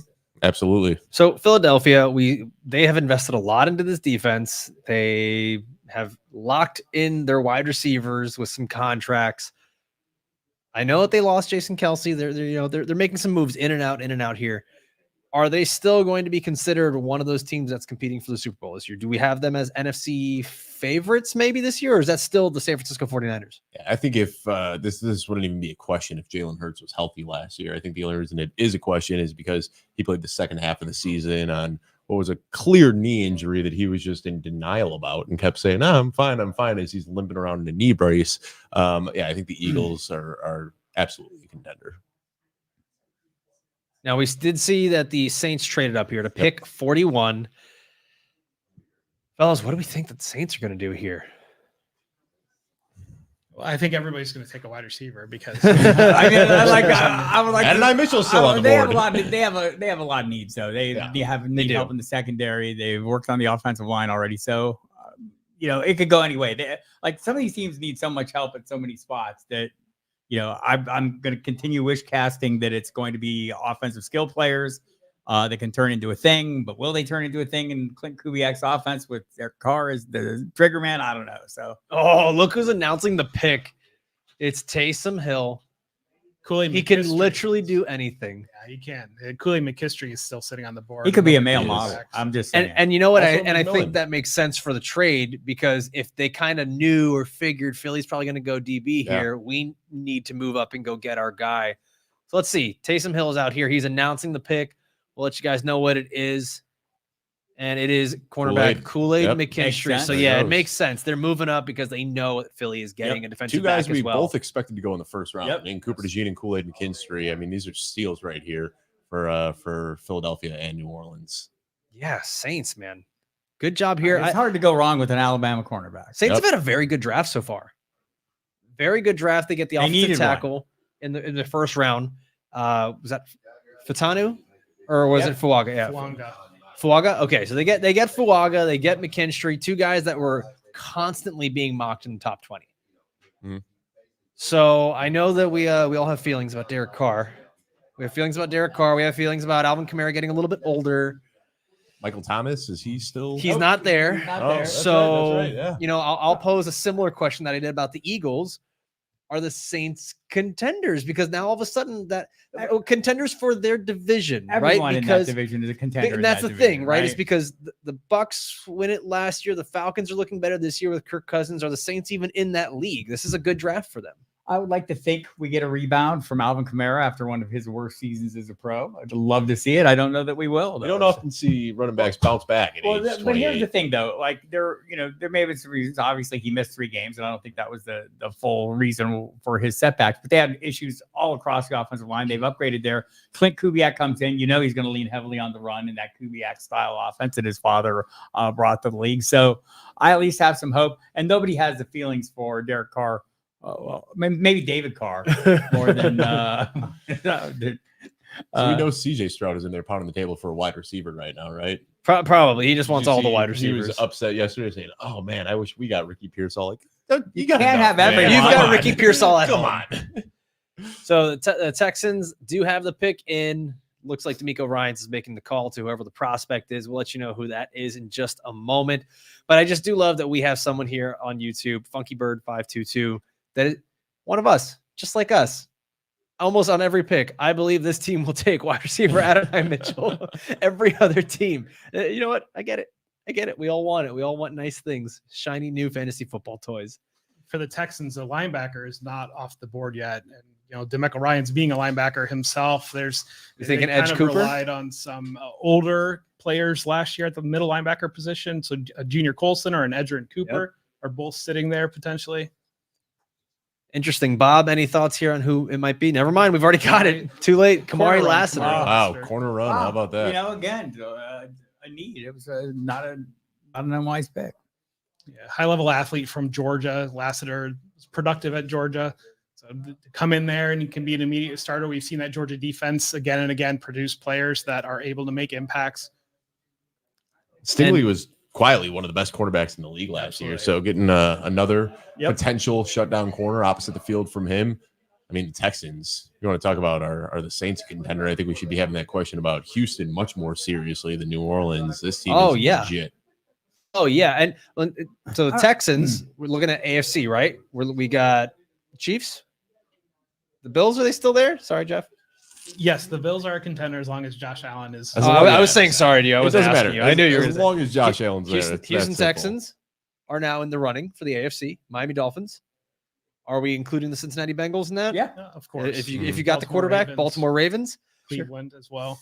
So you've got potentially 6 teams here that are all really vying for that AFC. I mean, anyone can win the AFC South, just like the NFC South. I mean, and who knows what happens once they get out of there. But yeah, I think it's interesting too. You look at some of the coaching hires every year and what separates the successful from the unsuccessful. And look what D'Amico Ryans has put together in Houston, a surprising run. And you see Shane Steichen shows up with the Colts and seems to have that team on a good trajectory. And it just reminds you of the importance of finding the right guy. And I mean, I look every year and watched all the hires and I try to say, who are the right guys? I felt like Steichen was in a good spot, especially once they took Anthony Richardson, a guy who had worked with 2 different quarterbacks and, got great progress out of them in different ways. Justin Herbert threw the ball a ton. Jalen Hurts did not. And he seemed to have a really good handle on that. And Ryan seems to have a really good handle on how to build this team, brings them Bobby Slowick as his coordinator with that San Francisco style offense. It's always interesting to me how some of these guys come in and have some immediate success and others fail miserably. Well, and it's really comes down to the ability to understand your talent, the ability to adapt yourself to your talent, the ability to get players to follow you. And I think that one of the things I always flash back to when I'm thinking about new coaches, when Rex Ryan took over the Bills had one of the best 4 defensive linemen in the NFL. Yeah. They had Mario Williams, they had Jerry Hughes, and Rex Ryan immediately came in and said, well, that's fine, but I run a 3-4 defense. And to me, that's a red flag. Right. When you look at the talent that is there, the ability to adapt to talent is just crucial when it comes to coaches. And that's the biggest thing. The coaches that we see time and time again, coaches that are able to delegate, coaches that are able to be flexible, coaches that are able to play to their strengths. It's funny. I thought, I remember going into last season, you saw the video of Jonathan Gannon giving the speech to the Cardinals, who were all sitting there looking like they were in a hostage video and just going, oh my gosh, this is going to be horrible. I thought he ended up doing a lot better job. I thought they played really hard for him as the defense was super aggressive. Drew Petzing got the most out of the offense. And by the way, Kyler Murray coming in and playing an offense he'd never played in before. They obviously put in the work over the course of his time during rehab leading up to the season. I just thought that staff did a much better job than I expected. So what do we think here for the Cardinals at 43? Another corner? Dave, we actually might get what you and I predicted. Blake Fisher. They need a tackle. Blake Fisher out of Notre Dame. We talked about that. They already we were expecting both first round picks to be Dave, you're not invested in the peeking ahead, offense. are you? I'm not. Okay, because I've never heard you say the name Blake Fisher in all the stuff we do together. Well, we're getting deep into round Jackson 2 Powers-Johnson is there. We Yeah, predicted the him. centers are gonna start We coming off predicted the board. Jackson JPJ to the Cardinals at like pick 27 in our mock. If they can get him at 43, gotta feel like that's an absolute win, no? Yeah, I mean that works too. And this is what we talked about a couple of days ago, where we want to invest in Kyler Murray now, buy him for cheap. And I saw that Sigmund actually reiterated that in his moves to make before the draft. We knew they were getting Marvin Harrison. We knew one of these early picks was going to get invested in the offensive line. So if that ends up happening here, I mean, I just find myself every day just wanting to move Kyler Murray higher and higher and higher in my dynasty rankings. Yeah, they need help on the offensive line for sure. They need one of everything, to be Yeah, honest. yeah, And they could use now help in the Cardinals secondary, are, too. so, yeah, they're in a position. They just need to grab the best player on their board. I can't wait for this to just be another corner and we go 5 corners in a row. Because they went edge yesterday. I can't remember exactly who it was. They drafted an edge player. Darius Robinson. That's right. Yeah. He's more of like a 3 tech. He can move But around. also, a bit. I don't. Do you guys know? Yeah, he's kind of like a A.D. really Mitchell is- versatile player. A.D. Mitchell he is can still play on the just board. About anywhere. What were you saying? A.D. Mitchell is still on the board. Yeah, You don't say. Mitchell is slid. You don't say. Yeah. Wide receiver could be a bit of a need for Arizona still. I feel like if we just had our choice, we would just wide receiver for every pick, running back for every pick. That's We're- what we we're getting do. really I do impatient this here. every draft. I've been covering drafts live, for now. And at a 12 certain point, a years. player slides so far that you stop talking about him. And I feel like that's where we are with A.D. Mitchell. Like, somebody's going to take him eventually. But, all the rumors we heard about him being off teams' boards certainly ended up being true. You start to reach a point where you're hoping they start to slide just a little bit more because the bad teams are picking right now and to move back into the good teams at the end of round. I don't know. Is Two Arizona a grades. bad team? Well, I mean, We I don't would know. say I don't yes, think the we Arizona know what they Cardinals are. not a Right. good I think they're a team that's working hard to get better. they are. We didn't yes. get to see them with Kyler Murray, and even when he came back, we didn't get to see kind of the real Kyler Murray. We saw a guy recovering from an ACL with a new system, players he hadn't played with. But you look coming up here, as much as we want to put Jonathan Brooks on the Dallas Cowboys, I mean, A.D. Mitchell being a Texas guy that might be a fun pick going through there. We see the Pittsburgh Steelers coming up, and they do not have another wide receiver. They need outside wide receiver help. George for sure. Pickens. I still think it's going to be JPJ here. Any other predictions, guys? I mean, it's Leonard Davis announcing the pick, so it better be an offensive line. I had a moment where I was like, Emmitt Smith got big. I mean, he didn't look much different than that when he was on the Cardinals. All right, here we go, guys. Pick 43, Arizona Cardinals. As much as if we were watching this in real time, we would be sitting here silently Mhm. awaiting the pick. Max, We are Max on air. Melton, quarter. another cornerback. Wow. So I wasn't Is that wrong. 4 straight? The joke run wasn't wrong. continues. Wow. like Bo Melton's definitely- brother. So. Definitely a need. Yeah. Max I didn't Melton. realize that was Bo Melton's brother. is. Yeah. Yeah, both guys out of Rutgers. That is, I mean, Four it is a straight, need, right? but that's kind of a little surprising.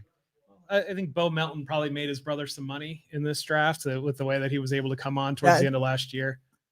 I think, in an ideal world, we'd like to get help for the offensive players. And I think the offensive line was definitely the need here, but, little defense doesn't hurt. So, I mentioned it earlier. Spencer Rattler is on the board. Raiders are on the clock.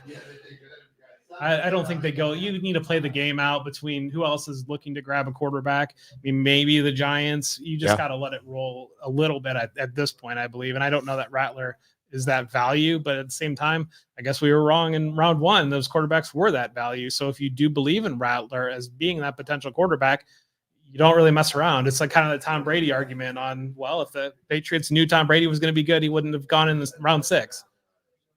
After the Raiders took Brock Bowers in round 1, while already having Michael Mayer on the team, would it surprise anyone if they took a running back here because they really want to establish the run and they don't care if they have Zamir White? I don't know that Zamir White is a player that you don't make that decision based upon. As much as Zamir White was good to end last year, if you like a running back, there's still potential that Zamir White becomes a backup. I think that's the fear, is everybody who is holding on to Zamir White shares, whether it be in early best ball or in Dynasty, is just praying that we can get through today without the Raiders selecting a running back. Oh, there we Powers-Johnson, go. there it is. Raiders take Jackson Take the center. Powers-Johnson. Zamir About White. time. Zamir White becomes a big winner here, at least so far. We Yeah. have not seen them take a running I mean, back. even a round 3 running back could still be damaging to his stock, but this is Little good bit. right now. This is good right now. Brock Bowers. He's calling Block Bowers. Yeah, Block Bowers is a great blocker as well. That's a very Raiders pick. That's a fun Raiders pick. Yes. Jackson Powers-Johnson being a physical player. There's a plays guy with that an was, edge. talked a little bit about as the round one possibility. So I forgot for a moment. The Raiders have Tom Telesco as their general manager, and Yeah, he you said was it. always He is a really DPA. good Yeah. at just taking best player available. He did that yesterday with Block Bowers, because that's what I'm going to call him from now on, and now Jackson Powers-Johnson. And the Raiders are having themselves a good draft. Yeah, it's been a while since we've said that, hasn't it? Yeah, well, I think everyone expects the Raiders to do something stupid, and now all of a sudden they're not doing it. And I'm like Ricky Bobby, I don't know what to do with my hands. I'm just sitting here like, what happens? The Panthers have moved up. The Panthers with They just see Jackson Powers-Johnson go off, and maybe they say we need to go get Zach Frazier as the other potential high-end center on the board. Who was this, Bob, that you said just moved the up? Panthers The moved Panthers? up. The Packers Green Bay are still moved ahead back. of them. Okay, so Packers are at all right. 45. Panthers have are moved up making to their pick 46 now, and the Panthers just moved up. All right, so Packers are on the board here. I'm gonna say it again. Adonai Mitchell. I mean, this is deep. You we talked keep about okay. it. I we really- keep I talking about truly I'm gonna this. think You going keep opposite pushing of wide whoever receiver. I that will is. not stop I'm pushing going- a wide receiver. I'm Green going Bay. no. I mean, You keep pushing wide receiver. Right now, to they Green have a Bay. bunch of wide receiver They don't- twos. they They don't need need- a guy. And They you don't- think them like, drafting he's a wide 80 receiver Mitchell one? becomes a wide receiver one? He could be. No, anyone could be, sure. They've already got Any Christian one of Watson. They've got Any Jaden one of the Reed. guys they already have. Just think back to last June when Brian Gutekunst was talking about a receiving core. They didn't bring in a big name player. Why? Because they thought they had Well, a they great never do. receiving core They draft that these was guys and working develop well them. with Jordan Love. So I think I'll say this. This is what the Packers do. They draft wide receivers in round 2. it's true. This is what they do. I don't think that's what they do here. No. They No, got you Brian look at Dulag that out there. Interior of their defense had Junior Colson on the board, Edgerrin Cooper on the board. I mean, this could be definitely a linebacker pick. You know who else it could be? Adonai Mitchell. Nope. Oh, I'm glad that Nobody's Bob- drafting him. I'm glad. I'm just like, that's my stance now. He's out of the picture. There we go. Edgerrin Edgerrin Cooper. Cooper, linebacker, goes to the Green Bay Packers. And Joey is fist pumping. He's been waiting for a linebacker. Joey has been doing a lot of things. I'm just gonna say, right? Like that's not all Joey's been If you doing. guys go over to Twitter, I just retweeted it. There's a Joey underneath the table, attaching a laptop charger, and boy, you can tell he's been doing his squats because those shorts are deep in there. This is big, though, and potentially Yeah, it is. a big IDP pick because that Packers defense really struggled last year. They ended up in a lot of shootouts. Edgerrin Cooper, the playmaker in the middle of that defense, was a huge need. Rashawn Gary broke out a little bit last year. So I was going to say, they helps have with Sean some- Gary. Yes, they have some solid players in that interior defensive line to keep him clean, and he can clean up a lot in that back end.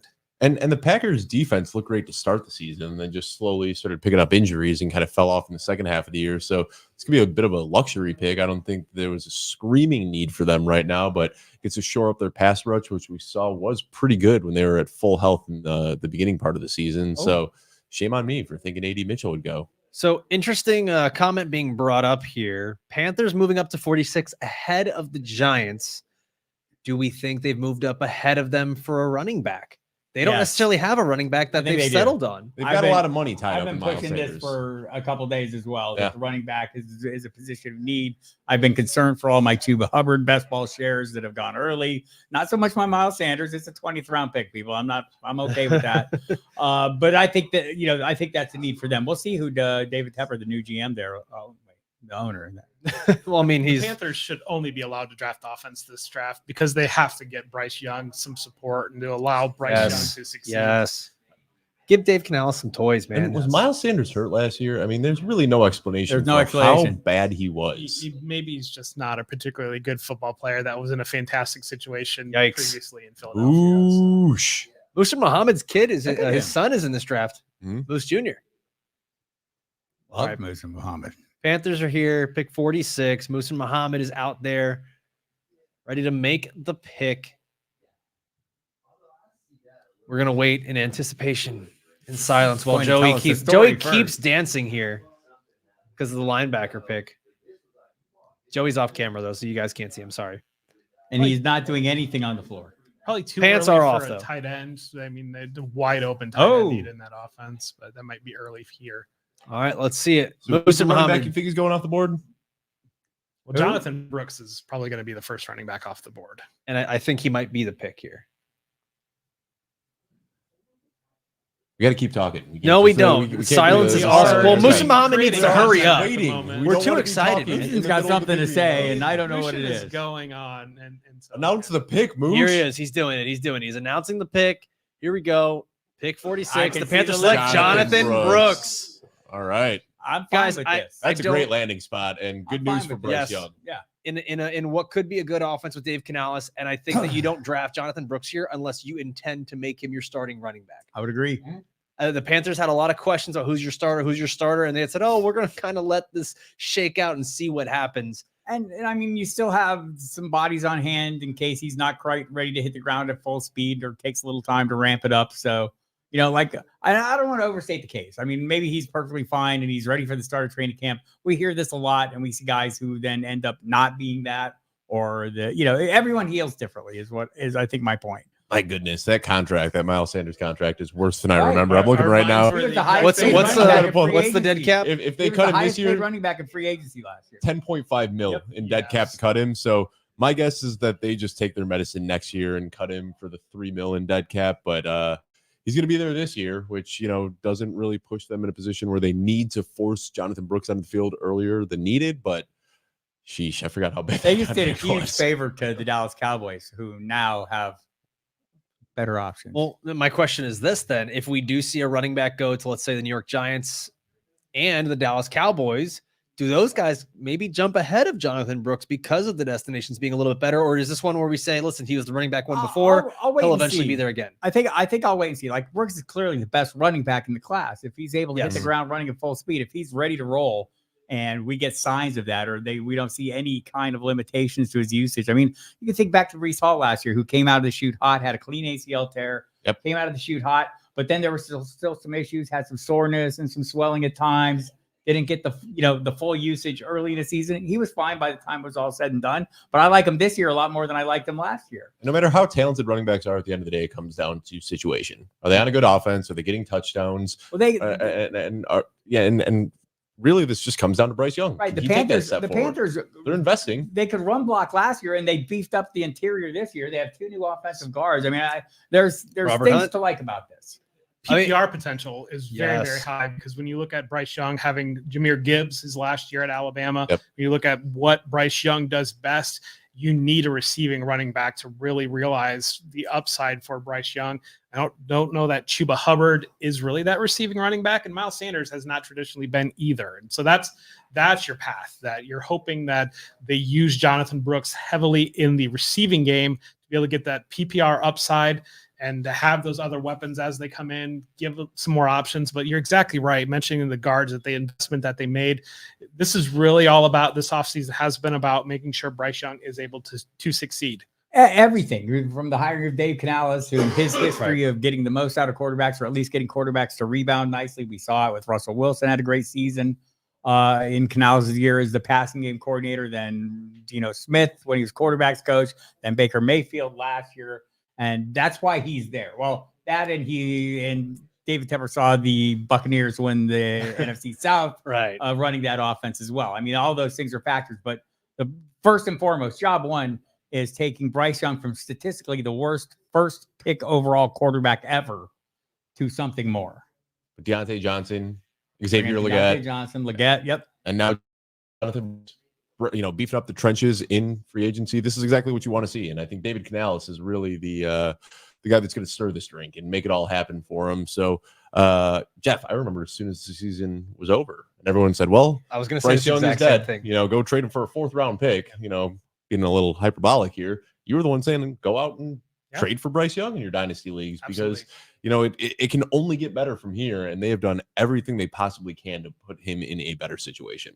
Yeah, I understand he was the worst rookie quarterback in the history of man, given his statistics. But no, you have to look at the situation. Frank Wright was in over his head and then was fired midseason. That offensive line was porous. There was no weapons outside of. It was a run Adam blocking Thielen. offensive line. It wasn't built to Yes. pass protect. Also, Right. Bryce Young wasn't built to see over it. Yes. You know, I know other quarterbacks have succeeded, and I'm just being a jerk about it.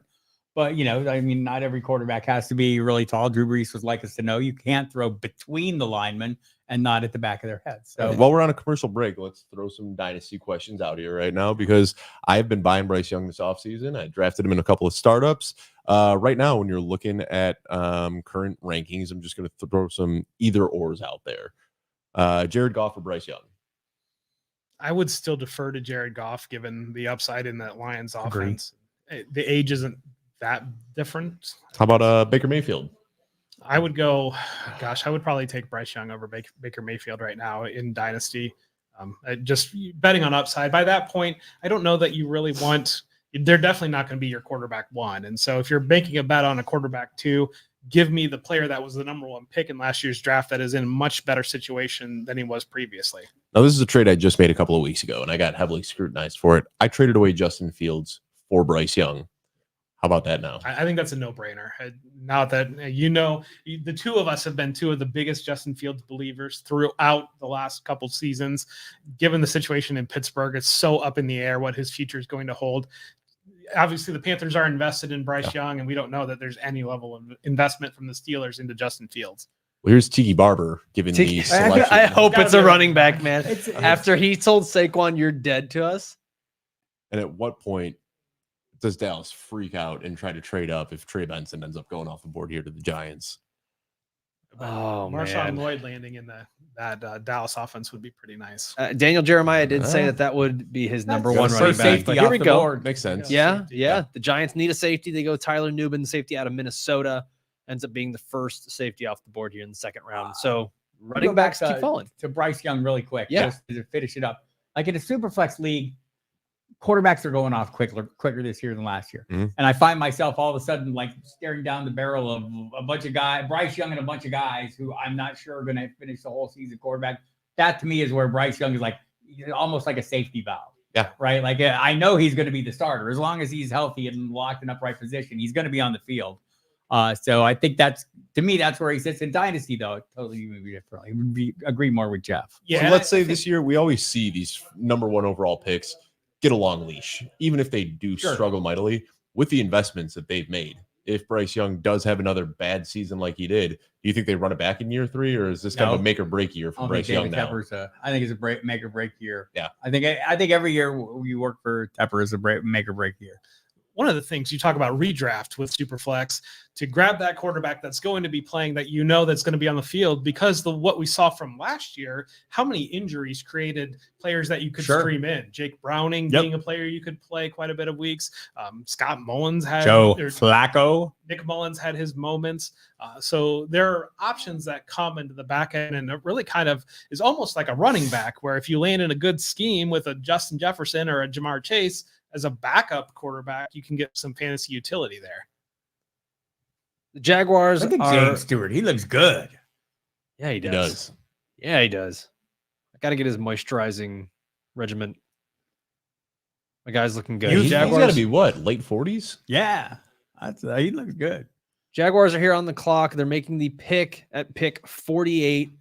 Any predictions, guys? Well, I just accidentally Offensive- peeked, so I'm not. Oh, Gonna, come I'm gonna keep it to on. myself. And you just peeked David. too, so don't you try. Well, saying you left name it open active. on your screen, you jerk. Mason Smith. We're AD seeing Mitchell. A lot of corners and a lot of AD interior defensive Mitchell. linemen off the board in this round too. Mitchell's going to make it to round 3. That's what it smells like. It's just this is the kind of precipitous fall that the guy that was discussed as a possible first rounder not going. I mean, maybe there comes a point where someone just says, "Man, it's too much to pass up on." But we're getting to the point where it just seems like this. Might be. It was just a few days ago that you and I were in a dynasty rookie draft together, and I got AD Mitchell at 202, I believe, and thought that was a steal. Well, but like I Can said I go earlier, trade that for Ricky you're- Pearsall? you're starting to get into the territory where he lands in a good offense, and True. that seems like a Jerry Jones pick. I think Dallas. now with Yep. Jonathan Brooks Yep. off the board and the Mhm. needs and secondary receiver in that offense, Brandon Cooks was okay last year, but we know that Brandon Cooks has played his best football. Michael Gallup looks like he's just not going to get back to that level. You're looking at an offense that has big extensions coming for Dak Prescott, for CeeDee Lamb, Micah Parsons as well. You need some cross control at a premium position. We You got got to wonder here, does Cincinnati go with another edge rusher? You know, we heard the smoke about Trey Hendrickson. I don't know if we're buying into that or not. Nah, I'm not buying into that. I don't think I don't know that the values here. Maybe a Marshawn Nealand, maybe. I don't think they're moving anyone. I don't think the Bengals want to move anyone. I think D. Higgins is going to end up being stuck too, but we'll see. Maybe someone would rather have him than AD Mitchell currently. Wouldn't it could be just nice? This would be a great running back landing spot. And I know Yes. that Zach Moss was pretty good last year, and we're all excited about Chase Brown. Brown's potential. But I don't know that you can rely on either of them to be a real running back. And the Bengals have usually invested pretty highly in the draft and running backs. We saw Joe Mixon was a day 2 pick. Their history, go back, Keyshawn Carter is the number 1 overall pick. Hey, I drafted him.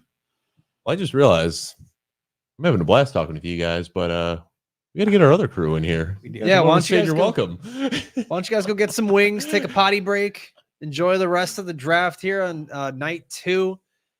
Got the Bengals making their pick here, but we're gonna get Our beautiful new. we're gonna get our stickers, other choice. guests on here. Before you sign off, though, guys, let everyone know where they can find you. Bob, I know you got a busy night ahead of I have a you. busy night ahead. You can follow me on Twitter, of course, at Football Diehard. I'll be on Sirius XM Fantasy Sports Radio at 11 p.m. Eastern Time. A little 2-hour post-wrap show of Derek Brown from Fantasy Pros and the one and only Matt Waldman from this very website, footballguys.com, and author of the Rookie Scouting Portfolio. And Jeff, a little peek behind the curtain here. You drove and showed up here minutes before we went live, and we got some food sitting over there for you, so I'm sure you are hungry, ready to kick your feet up a little bit. Thanks for making the trip down. Let everyone know where they can find you as well. Thanks, fellas. Enjoy the draft, people. Yeah, same thing. Twitter.com. You can find me at For Whom J Bell Tolls, and then you can find me with Football Guys. I've had a lot of draft content come up. A lot of the mock drafts the last couple days have been hitting pretty heavily, and then the rookie guide is coming up, and the Football Guys Dynasty Show with Christian Williams and Kevin Coleman. We will be recording here this weekend and breaking down the dynasty landing spots for all these rookies, especially early in the draft. Awesome. Thanks for joining, buddy. Thank you. Go grab In a some little food. bit. All right, I don't know if I can get out of here now. Well, be careful. Don't knock down all the microphones. All right, so we are going to be having Joey Wright, Jagger Running it May back. The morning crew. joining us. Yeah, they were with us for our show that we recorded, 100th episode. Now, what we're going to do is we're gonna throw up a little graphic here while we get our guys in here. So give us about 30 seconds. I think Dave's gonna run to the bathroom. Joey's gonna get himself situated. I don't know, I'm man. fine. I don't know, man. I'm just throwing out things that you might I'm do. sitting in a diaper.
And we're back. We got Jagger May, Joey Wright joining us.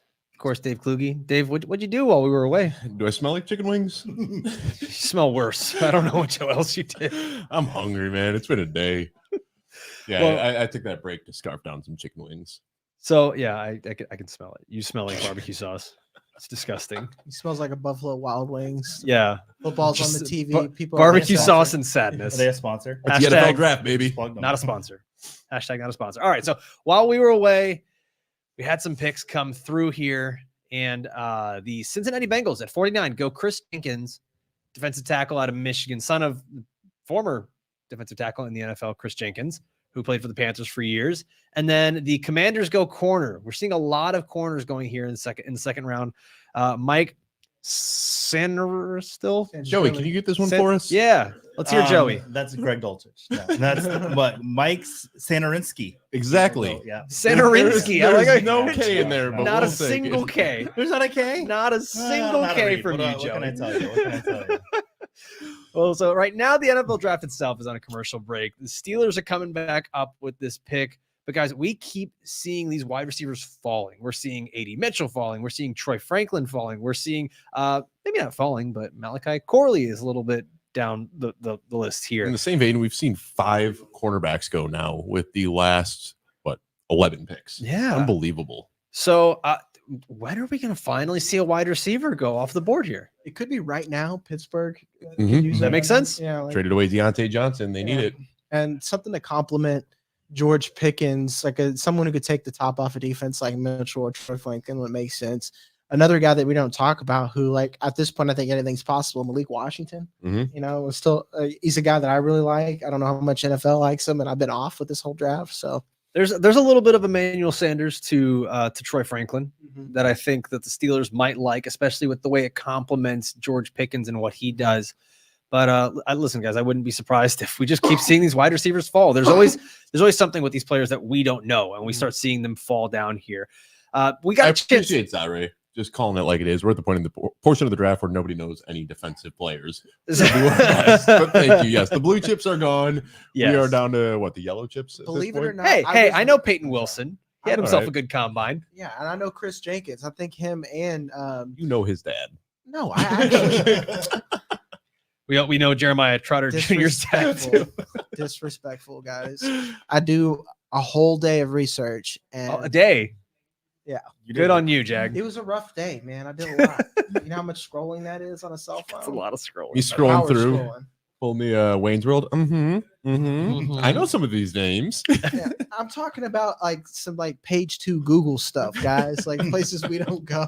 We still got Martian Nealon on the board. I think that's the big one that we're kind of surprised has fallen as far as he has. But Derek how many more Rakestraw. running backs do we see go in this round? Are we going to see Blake Corum, Trey Benson, Marshawn Lloyd? Do you expect to see any of them go? Because there are still some running back needy teams out there. Dallas is not picked yet, so I'm expecting them to go running back. When Jonathan Brooks went off the board, I mean, that's where I thought Dallas was going. So Trey Benson could be Dallas's pick. Yeah. We'll see. Would you put Trey Benson ahead of Jonathan Brooks if he goes to the Cowboys? Yes. I think that's a discussion to be had there because I think that Dallas is going to give whoever that rookie running back is a big opportunity. A Zach big Frazier. opportunity. And there we go. The Steelers select center Zach Frazier out of West Virginia. Arthur Smith is going to establish the hell out of that run. Run the It's- snot out of the ball. Yeah, run the schneid out of the ball. That's what we see all the time.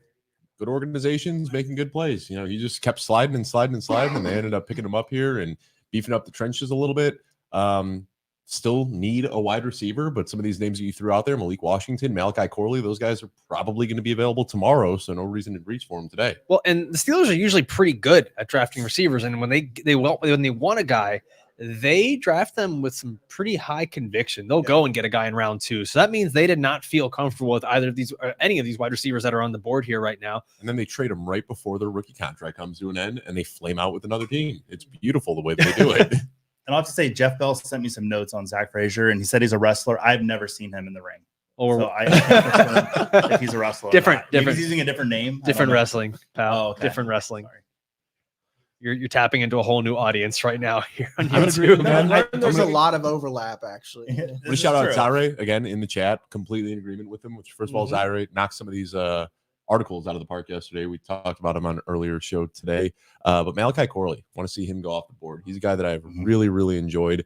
I know we're not supposed to comp anybody to Deebo Samuel, but if there's anybody in this draft class that you can compare to Deebo Samuel, what he can do after the catch, the versatility that he has, where he can line up, getting balls out of the backfield, not really being a polished downfield runner. There's a lot of teams that I think Malachi Corley could work out on. The Colts are another team that I think could get a wide receiver too. Like again, the Ricky Pearsall surprise. I had him go around this range to the Colts. So there's still guys too that like maybe other teams like more like Roman Wilson can go. Yeah. You know, like Michael Pittman is a quality player. Josh Downs is, but I don't know if they're sold on Alec Pierce. So maybe upgrading that with someone like Franklin, like we keep bringing up, makes sense. Jalen McMillan, Brendan Rice. Jalen There's still a lot of McMillan. names out there Yeah. floating around. I don't know if you guys saw it. AD Mitchell is still on the board. Yeah, it is. Man. You don't say. Well, I know the Colts were rumored to take Brock Bowers in round 1. Like, when do we see the next tight end come? I mean, it might be round 3, but Jatavian right Sanders here. is sitting there. Could be right here. Yeah. This is another one. I mean, I think I'd be a little surprised if they take him here. do you believe in Jelani Woods too? Are you one of those people? I mean, apparently Indianapolis does. That's all Yeah. that matters. I think he's a decent player, but apparently the Colts have a lot of faith in him. we'll see what ends up happening there. Jag, before we get the pick that comes in, I do want to ask you, you are a Patriots fan. While you were not with us, they selected Jaylen Polk. How do you feel about it? What I told Clayton was that it's like when you really want ice cream, and then your dad's like, "Let's go out and get ice cream," and then you go and get froyo. Like it's like, okay, it's almost as good as like someone I really wanted. But and to be honest, I feel a little bit more positive about it because I just liked other players. But a lot of people that I like Jaylen Polk more than I do, and that is enough for me. so what you're saying is it might be better for you, like frozen yogurt is. Got No. it. Okay. I mean, that's a whole other topic. Let's talk about that in round 3. Yeah. Round 3, So frozen who do you yogurt think draft. the Colts take here? We talked about a possible tight end, possible wide receiver. We're at the point in the draft where we see a lot more boring picks come in, even though we want the sexy playmakers and pass catchers. Anyone got a final answer? Who they think they pick here? I think we're probably looking defense here. I think it's offense. I think a suit looks good. I think that is a fine suit. Did anyone see who that is? That's announcing the pick right now? Is that right? Zaire Franklin. Zaire Franklin? Okay. All right. Well, the pick is getting announced right now for the Colts. Ooh, We've got, oh, baby. All right. about time. Well, there we go. Adonai AD Mitchell. Yeah. Adonai Right. Mitchell. He looks thrilled. So It's about this time. is And that's- going to be an interesting fit. Yeah, he Because does you a got- lot of the same things Michael Pittman does. I think he's more of an explosive downfield threat over Pittman. Yeah. Like, it's And the thing is, they tried asking Pittman to do a lot of downfield stuff, and that's not what his game is. So hopefully this can help Pittman kind of be that underneath target earner Yeah. that we know he can be. does this lower Pittman for you guys? No, No, 'Cause not it- much. No, that Alec Pierce is not a thing anymore. No, what it No. does is it bumps up Anthony Richardson, who we Yeah. everybody sitting at this table right now really like. This just gets us even more excited about Anthony Richardson's outlook. I'm He's a gonna better route runner than Alec Pierce is for sure. I What am- about Josh Downs? Josh Downs is the other guy here. I he's a think we're slot, I think we're all pretty comfortable with Michael Pittman. We're happy with Anthony Richardson. We think Alec Pierce is done. I think Josh Downs, even though he plays the slot, he plays something different. Does he end up being the guy that's kind of left out in the cold here, getting less targets because of the AD Mitchell pick? I think so. Like to me, he's going to be slot only. And knowing how this offense works, Yeah. they're going to be running a lot of 2 wide receiver sets. Mhm. You know, they're not going to be running a lot of 3 wide. So I don't think Josh Downs is irrelevant, but like for redraft, like he's depth. He's almost like a wide receiver handcuff for that team at this point. Yeah, we saw Josh Downs get a couple of opportunities last year. And I mean, he looked good while he was playing. And I really like Josh Downs coming out of UNC, but I do think that the AD Mitchell pick here speaks volumes. Yeah. I think it speaks volumes as to what they want in a certain prototype type of wide receiver. And there was talk all throughout the pre-draft process that they wanted someone who could stretch the field. There was rumors that they might want to get Xavier Worthy in the first round. They might want to get Brian Thomas in the first round. They end up getting AD Mitchell here in the second. And right now, I think the Colts are pacing themselves with a really good draft, especially after getting Liatu Latu in the first round. Guys, the Colts are looking good. And I think if Anthony Richardson is healthy and he can kind of continue to progress to where he was last year, the Colts can make some serious noise. Is there a world? No. I'm not Yeah, gonna- no, there's a world. There's a world. This or that? Would you rather have Jaylen Polk or would you rather have Adonai Mitchell? Adonai Mitchell. That's where it always was. I'm just checking. Because technically Jaylen Polk is a wide receiver 1 now, and I'm not being a Patriot fan. I'm at Adonai Mitchell as well. Oh, you mean in terms of fantasy? Yeah. Okay, I'm sorry. I thought you were asking who would I have rather drafted. Oh yeah. I think it's a lot closer than it originally was. Yeah. I'm a lot more uncomfortable with the question. Yeah. I think you have to ask yourself, like, do you take a guy like Jaylen Polk, even though maybe you believe in AD Mitchell's talent a bit more? Michael Pittman is staying there in Indy. There's it's a lot dirtier than it was maybe a day ago. Yeah. 2 days ago. I think we see, Washington's back on the board right now after just making the pick a couple picks ago. They're right back on, and we saw them trade away Chase Young and Montez Sweat last year. Marshawn Nealon has fallen, and it's got to be Nealon with this pick, right? I mean, we've done a lot of the it's got to be. Washington's already gone defensive line here, where they took Johnny Newton a little bit earlier. So, I have no idea what they might do here. Because to me, they're in best player available. Yeah, I think they're at that Yeah. point. I don't think they need anything in the running game, right? We're there. Oh. I don't think they need anything wide receiver. I love it. Dave, you already know. I cheated. Stop I doing needed to that. know. I'm sorry. Why do you And now keep I doing can't that, talk man? about You it. keep ruining it for I all know. of us. All right, let's It's get moving our too slow predictions, right now. guys. Who do we think it's going to be? We are. I gave my prediction. I told you I thought it was going to be. I thought it was going to be Marshawn Nealon, but we're at the point now where they're like forcing commercials in way after picks have been made. Like it's going now. It's moving. and Yeah. we're just sitting here waiting. Watching a Rams. All right. Well, if we're Dodger trying to anthem. make our guess here for who it is for the Washington Commanders, Joey, do you have any guesses to who it might be for the Commanders? I mean, you said Marshawn Nealon. Yeah, that's kind of where I was at. Interesting. Jagger, you already know. So I don't never know. mind. See, I didn't cheat. Jagger already knows. I'm. I kind of want to cheat now. I don't want to be left in the. I'll do it. It feels so good. Okay, let's see how my question pays this. Then we can bully Alfredo with the knowledge. That's fine. I don't need to know. I don't. That's just rude to our audience. Oh, It was an accident. Yeah. It was an accident. I didn't mean to do it. My Yeah, bad. he But now I accidentally know. typed Albert Breer into Twitter. So I guess while we're waiting, how are those wings, Dave? Um, Scale of 1 to 10. I mean, they're a couple hours old. It's gross. Whose fault Washed was them that? down with some soggy onion rings, but Oof. just needed something in my stomach. Like Cuban coffee we had earlier has just been eating away. That was not my Cuban coffee. insides. That was not Cuban coffee. Folks, to be honest with you, food is delicious, but we are hungry and we're doing this for you. So Yeah. please I mean, go to I ate. So I haven't don't know eaten what y'all yet. complain I about. haven't eaten yet. please go to footballguys.com and subscribe so we can feed you. So we can, for just 30 cents a day, you can feed Joey Wright. You too. Oh man. All right. I'm thinking and wondering if Jatavian Sanders goes here to the Commanders. I think it's Marshawn Nealon. Okay. Well, it's not really helpful. Sticking to my guns. Yeah.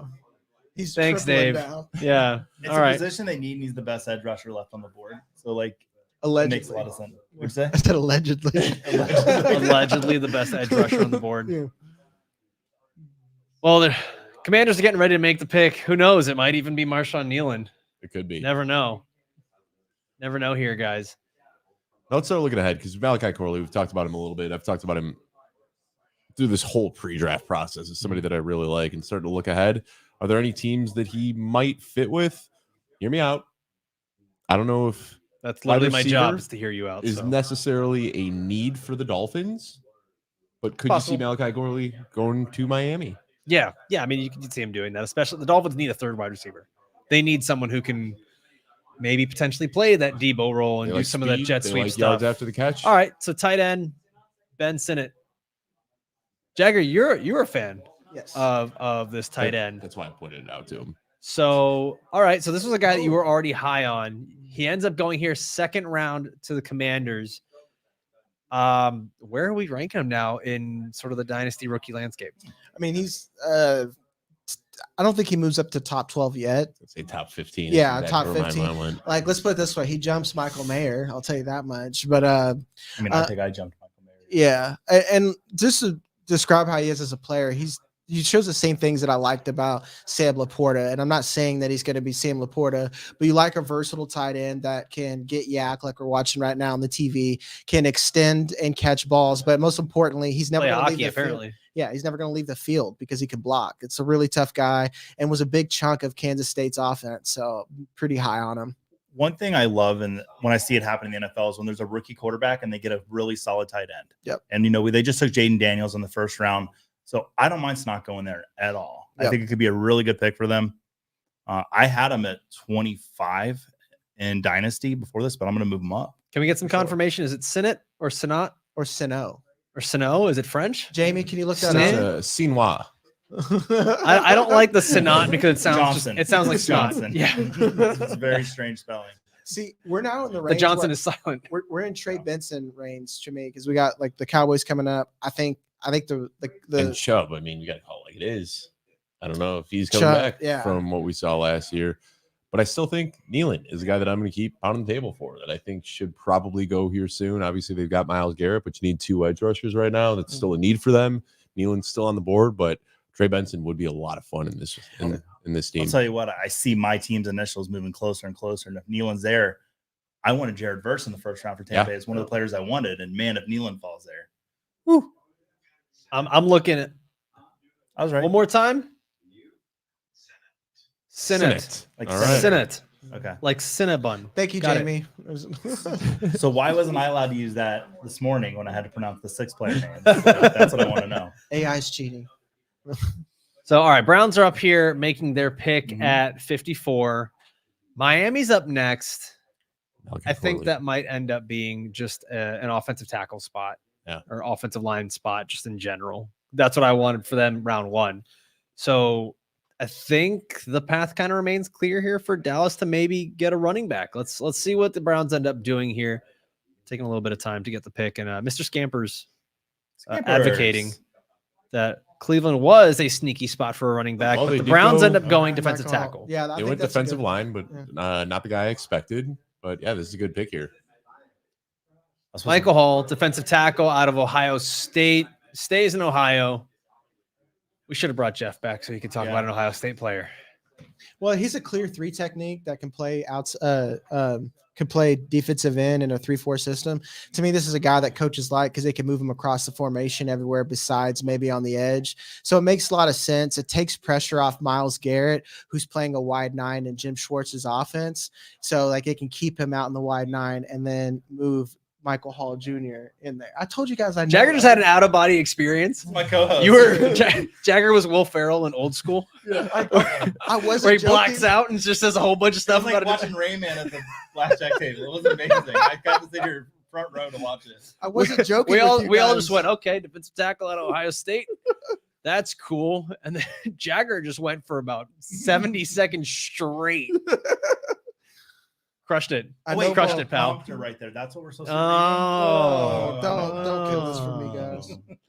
Let me have my moment. All right, so my team, the Miami Dolphins, are on the clock right now. Blake Fisher still available.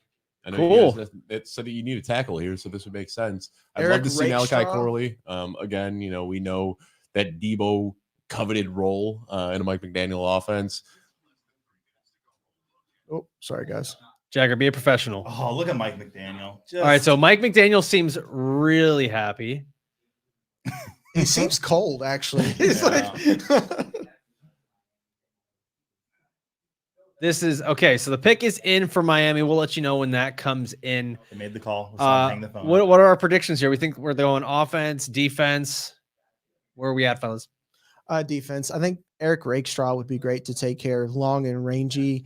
I don't know how good he is in man, but if you can get him in specifically the Tampa 2, since now you guys got what's old man Rivers' name on defensive coordinator now in Miami? Vic Fangio. Yeah, Vic Fangio. He's not there anymore. He's not? No, Vic Fangio's in Philly right now. Okay, well, who's there now? That's a great question. I'm spacing on the defensive coordinator's name. Oh, it's the guy from Baltimore. He was the defensive line coach in Baltimore Okay. last year. Now he's the defensive coordinator for Miami. Anthony Weaver. Yeah, Anthony Weaver. Then Eric Yeah. Rakestraw might not be it because he likes a little bit faster corners that'll stick to you. But either way, I think like Miami needs so much help in the trenches. Like get trench players, This might be a Patrick Paul spot, an offensive tackle. Yeah, that was a guy that we talked about as a possible late first rounder. What, can they draft this guy? That's Richmond Webb. Man. Richmond Webb, former offensive tackle for the Miami Dolphins. My guy's a mountain of a player. He's massive. Yeah. Well, let's see. No peeking ahead, by the way, this time, Dave. Don't ruin it for I'm not. everybody. Yeah, I mean, I think offensive tackle makes the most sense here. Someone that you can probably have some It versatility. has been move kind of inside on or brand. We've outside. seen the ex tackles come out and announce. There it is, more Patrick tackles. Paul. Patrick Paul. All right. Called it. There we go. 6'7.5", 331. Huge. I love it. The graphic here for NFL Network just says huge. He's 6'7.5", 331 pounds. This is a guy that likely, because of how bad that Miami Dolphins offensive line was, is going to be starting day one. Yep. And for them especially, they're going to want someone that has that versatility to play left tackle, because we saw so many weeks where Teron Armstead was not available. And that was something that really started to kill the Dolphins down the stretch Or last not season. practicing all week and then playing. Well, he at never 80%. practices. Yeah. He never practices. Like, that's always a thing. But Patrick Paul, a guy that he felt he should be going in late round one. And here he goes round two. The Dolphins get both sides of the line. So now Dallas is on the clock, and this is what we've all been wish casting for quite a while now. Do they go with Trey Benson here? They got to do it because I Yeah. feel like some other, like New England could take Trey Benson at this point. You Mhm. know, like everyone, Arizona's coming up, the Chargers. It just, And I know we all want Blake Corum in Los Angeles. yeah, that's But just funny. Blake Corum kind of seems like a Jerry Jones pick. He's tough. I don't know. That'd be a mistake when Trey Benson's there. I think it would it's be a really mistake as possible. well, Oklahoma but players running back available right now. No, okay, so Mm. let's worry about him going there. It's really possible. I think that the Cowboys might skip out on running back right here. Should they do it? No. They should Yeah, probably go and grab a running back right now, but it would not surprise me if they skip out on it. They need help on the D line. They need a wide receiver. This could be a Troy Franklin spot. once again, I keep saying the same names, but Marshawn Kneeland. I mean, like Yeah, you said, they yeah, need help that- on the that wouldn't defensive line. surprise That would me. make sense here, Junior too. Colson makes sense. They just lost Leighton Vander Esch and having a good off-ball linebacker, but also like I like Barrett, his partner, almost just as well. They could get 2 or 3 rounds later. So like, just take a running back, man. Like, Yeah. Don't overthink it. You guys are in a luxury position. You have a good team. Jerry Jones just owns it. You know, Just owns it. So regardless of who ends up being the running back there in Dallas, are we looking at that as probably the most favorable destination for a running back right now? Or do we also maybe put the New York Giants in as one of those teams that could Much also be- prefer Dallas. over much New prefer York. Dallas? I don't believe in Dayball right now. He's in prove-it mode for me. Like, he's not the genius we thought he was. See you, Bob. We're saying bye to Bob Harris, who's heading out. He's got 6 boxes of wings and a Going from Jersey Mike studio to sub. studio. He's off to go do his radio show, Sirius XM. We love us some Bob Harris. Pick isn't even in yet. Ooh. You know, normally we've been seeing a lot of the pick is in and then waiting and commercials. and Yeah. Well, we saw Dallas on the here we phone are. with They are- somebody. They are milking dangling it. the Yeah, carrot a so little bit there. I think they're letting all the Dallas Cowboys fans tune in. They know what they're doing. they're on the phone with Zeke saying, "Are you going to come play for us, or do we need to draft a running back?" That was the rumor this Let's- morning that Zeke was talking about, or the talk was he's coming back to the It's been scrolling for a while. I already Well- made the joke. When is getting back with your ex not a bad idea? Well, Fellas, I do want to pose this question: If I'm glad the Dallas because I didn't get one earlier. if the Dallas Cowboys don't go running back here, I think the next team that might do it are the Tampa Bay Buccaneers. Joey, what we've been I'm- talking Yeah, about absolutely. that. They were 32nd in rushing last year, and Rashad White, he might be the fantasy guy that we all love who's getting targets, but this is a real spot for a running back. if you look at Trey Benson, Blake Corum, and even Marshawn Lloyd, like I like all 3 of those guys more than Rashad White. I said it I think this morning on the show, like Baker Mayfield created the Breaker Mayfield, Breaker Mayfield. That's new what I'm calling him nickname. now, Yeah. Block Bowers and Breaker Mayfield. Block Bowers. It's a make or breaker season for him. Oh, no, man. but Baker created the opportunities last year for Rashad White in the passing game because between the tackles, Rashad White awful. was not good last year. Yeah, he was awful. Yeah. Rushing yards over expectation. He was one of the worst in the league. Almost all of his fantasy production came through the air. I don't see how you're a competing team that ranks last in rushing and you say, nah, we're good. we're good. And it's not like they've made these tremendous upgrades to the offense either. They just kind of brought everybody back. The only other offensive Cowboys are possession- milking it, man. A minute left on the clock. Stupid. Cowboys, make your pick. It kind of looks incompetent. I'm not gonna lie. Like, Mm. It's not a good look, Cowboys. Cowboys fans, tap in. Tell us how down You guys have bad had you are. 25 minutes to pivot off of Jonathan Brooks, and you're still here Yeah. tilting. Tilton. Yeah, Is that the pick in now? The pick is Yeah, in. it looks like a new team is now on the clock.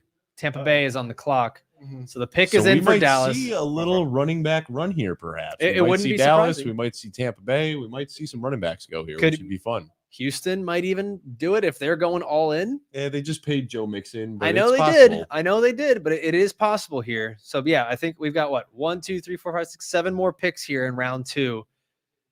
Guys, I think we might be wish casting some of these running backs and wide receivers. We could absolutely see them fall. Well, I heard Troy Franklin mentioned earlier, and that's the only offensive player I could see going to Tampa Bay because Chris Godwin moving back to the slot, which is what a lot of the talk is about. I think Troy Franklin would be a good fit for Tampa Bay in that position. I think Troy Frank would be actually a good fit here too, Mhm. because they like a big problem with that offense. But we've is- got Brandon Cooks at home.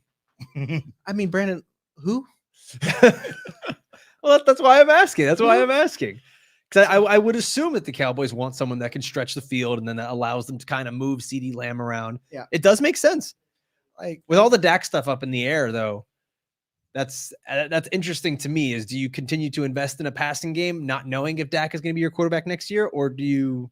Well, didn't the Eagles already take 2 wide receivers for Dak? yes, they did. Okay. I saw Cooper- that joke earlier. I thought it was really good. It was very good, well constructed. I'm only It mad took I me a didn't pick it second. up. I was like, Joey, what you've said does not make sense. I just got a really bad look from Joe Bryant for saying that. Joe Bryant did not approve of that joke. Sorry, Joe. I didn't even curse. Look at that. Goodness You're, gracious. is that your second sorry Joe of the day? Or your Did I first? have one? I don't know. I don't know. Like, I we don't had really about listen to 10 you when minutes you in talk. I don't think I've between ever had a picks legitimate sorry, Joe. It's coming though. Not yet. No, I did on the morning show. Yeah. Did it you? was- Oof. I can't. Oh, you say it. did? Yeah, I Yes. did. I'll try to get you. It's the again. first time I made you laugh really hard. Yeah. All right, pick is in. We're going to be Blake so Corum could wrong. be in play here. Dave, if you looked at Twitter again, I didn't. all I right. did not. I've been a good boy. You're doing your best to upset me here. All right, let's make our final predictions, guys. Who do we think it is for the Cowboys here? Trey Benson. Trey Benson. Is I it think Benson Blake across? Corum. You're sticking to that. Mhm. Okay. Seems like a Jerry Jones Interesting. pick. It's those hard nosed runners. I I think kind of think you might be right, Dave. Who'd you say, Dave?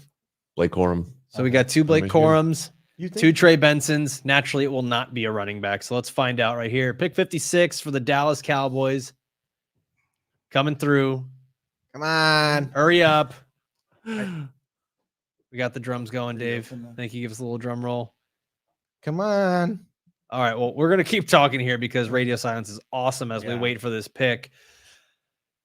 Are we maybe discounting some other guys that could really be a legit? I mean, we've exhausted everything but Contender here? special teams. Yeah, so- we've been talking about who they're going to pick for the last 10 minutes here.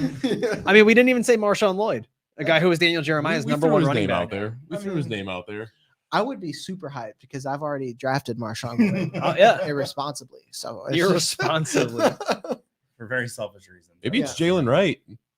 Want to just start naming more running backs? Jalen Wright, maybe? yeah. Tim Biakatuka. Audric Estebe's there. This Never is know. good content.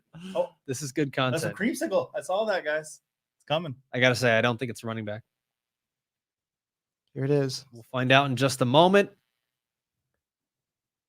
Troy Franklin would be fun here. It would be incredibly fun. And Well, I've it's- also drafted him too. I mean, right now, the entire offense, well, not right now, but last year, the entire offense was CeeDee Lamb. Brandon Cooks stumbled in the end zone a few times, but didn't do much outside of that. Oh, Marshawn there Nealon. it is, about time. Marshawn One Nealon. time I don't predict Nealon going Yeah. somewhere. He finally gets drafted. You said Marshawn I've been Nealon wish for casting every this guy damn for the pick. last 8 And now, picks. and now all of a sudden you don't say it. I'm not So- saying it. That's a Okay. good pick. I mean, they just took BPA. He just fell into their lap, and they did the right thing by taking him there. Joey saw the name that Marshawn Nealon was being comped to. Said no. I'm not saying it. Two.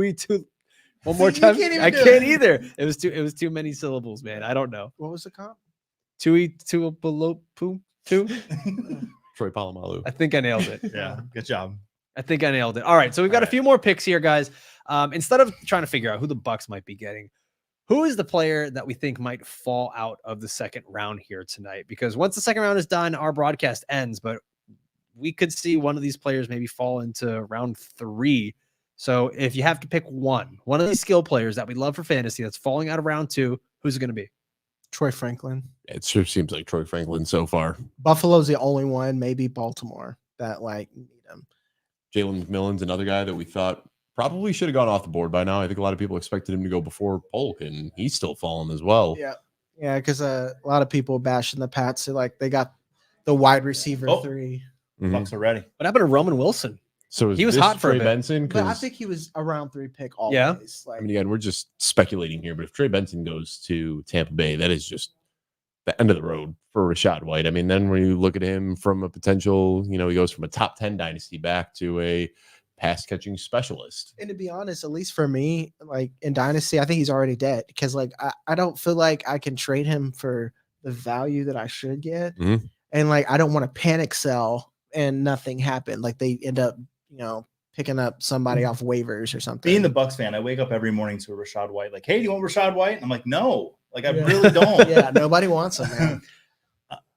I do think that the Buccaneers, if they don't go running back here, linebacker Junior Colson makes a lot of sense. Makes for a them. lot of sense.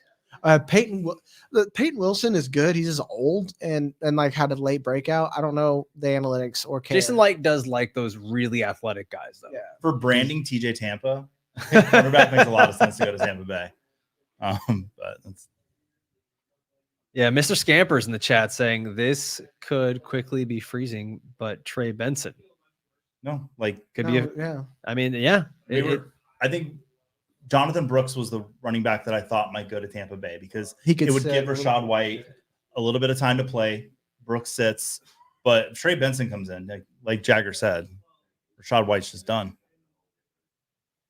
Well, gents, looking at some of these skill players that are here and looking at some of the picks that remain, Malachi Corley is a guy that we've talked about quite a bit. There's some contenders here that could use just another fun weapon on offense, right? You take a look at maybe not the Chiefs and Niners because they drafted a wide receiver early. Mhm. Do the Ravens go out and get themselves a Malachi Corley? Do the Lions get themselves a Malachi Corley? I think the Ravens make a lot of The sense. for him. Texans, CJ Stroud wanted another wide receiver. No, do they there's- keep getting richer? They cannot, no.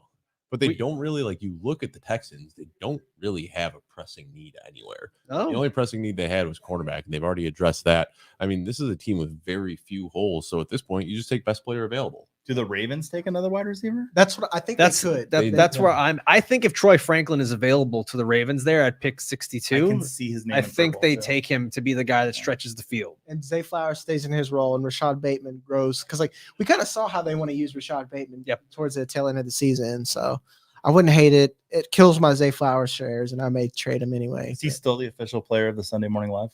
No, we No? get a new one every You get a year. new one every Yeah, year? Every Okay. year. Always. Who's the early front runner? haven't the way discussed it yet. the way you guys looked at each other. Yeah, I don't have it right now. I'm still processing. For me, it's Drake May, but no, I'm kidding. And continuing to look at these skill guys that we have here, it kind of seems like everyone's in consensus. Trey Benson should be the next running back, or Maybe Lloyd. I'm a bit higher on Lloyd. I know that the Dynasty Rookie Guide that we have over at footballguys.com, go check that out. It's going to be updated with all the landing spots. Jeff says hopefully by Monday, so Mhm. we'd love to see that. I heard him say Monday. They're pretty high on Jalen Wright. Jalen Lance Wright. Zerline over at NFL.com is also high on Jalen Wright, has him as his running back too. It seems like running back's a bit more open than we thought.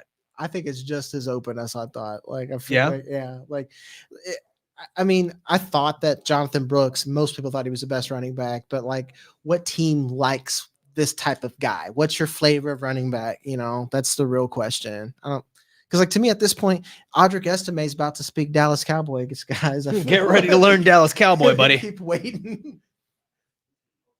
I mean, who is their running back right now? Obviously, we know they're bringing in Rico Dowdle. That doesn't Rico Dowdle. sounds like a made up name if I didn't watch him play last year. Who was the little guy they brought in last year? Deuce Vaughn. Deuce Vaughn. That's it. Yeah. Are we going to see Deuce Vaughn getting meaningful snaps in one of the league's? His dad's most still a running efficient back coach, offenses? I right? think it was just for that clip.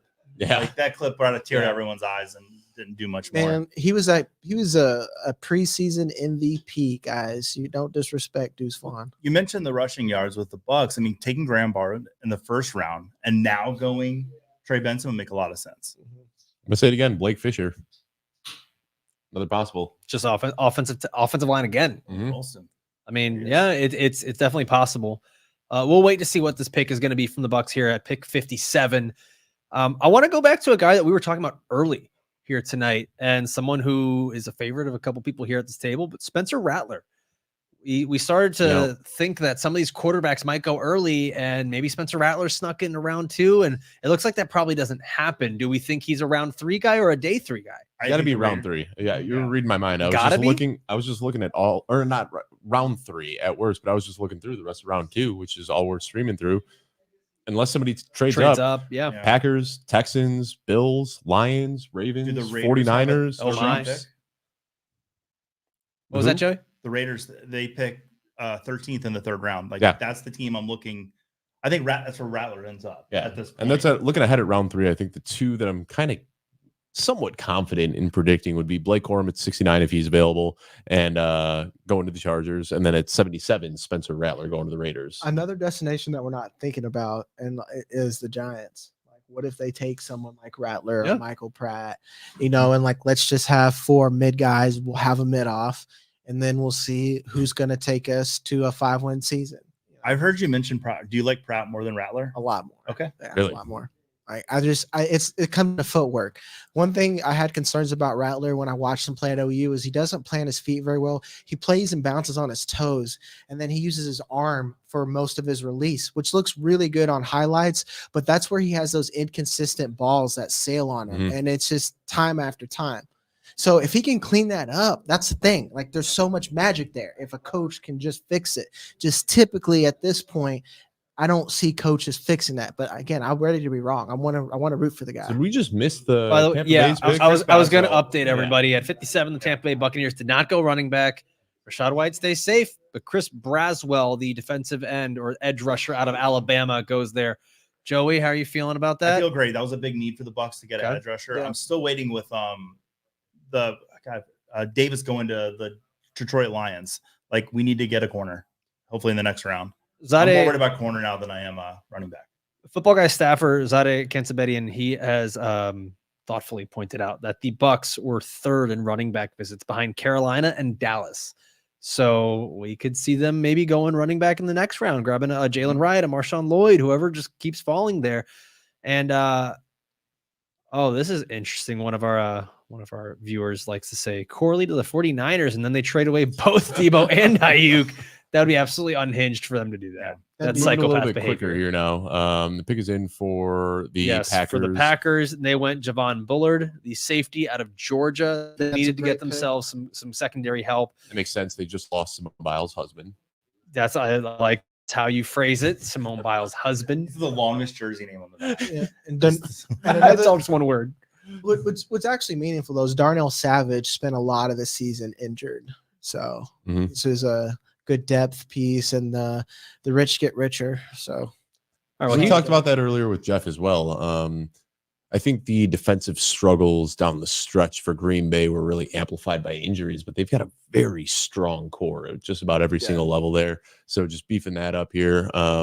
As a Bears fan, I hate it, but the Packers, man, they are a sound team just about every single level. Blake Fisher. Oh, there's your guy, Dave. Blake Fisher goes to the Houston Texans. How about it, man? He's a strict right tackle, right? we talked about it. Yeah. And the Texans, they don't have any holes, so they're going to get the best player available. And Blake Fisher, he could have gone 15, 20 picks ago, and he just fell gift wrap to the Texans. And he swing tackle, can play both sides. And I mean, honestly, what the Texans are doing is what you hope for when you have a quarterback on your dynasty team, is they just continue to put good pieces around him to make him successful. Make sure that this phenomenal rookie season was not a fluke. This wasn't something that just kind of goes by the wayside, and we see that regression in year 2. Diggs and Joe Mixon before the draft, and then beefing up the offensive line during the draft. Again, CJ Stroud, we talked about it. We just recently wrote a roundtable article, the entire Football Guys staff here, on how we feel about CJ Stroud when he got steamed all the way up to Dynasty QB1. And I don't think any of us are in agreement there. No. Kind of look at him in the Joe Burrow tier, where he's not going to have the elite rushing, but we know he's going to be a prolific passer. He's going to be 4,500 to 5,500 yards just about every single year, especially as he continues to improve. So Sylvan pegged as a sell. If you can get a top 3 quarterback return for him, I think you should sell him, but he's going to be a great NFL quarterback. Where do you have, and what tier? You said with Burrow, so that's around 5, 6. Behind Justin Herbert, in the same tier as Caleb Williams and Joe Burrow. Okay. So I know we've been talking about running backs and where they might go, and I'm not trying to beat a dead horse here. The Bills might be a sneaky place for a running back. I know that we all really want James Cook to be continue to be a thing for fantasy, but he's also kind of a small running back.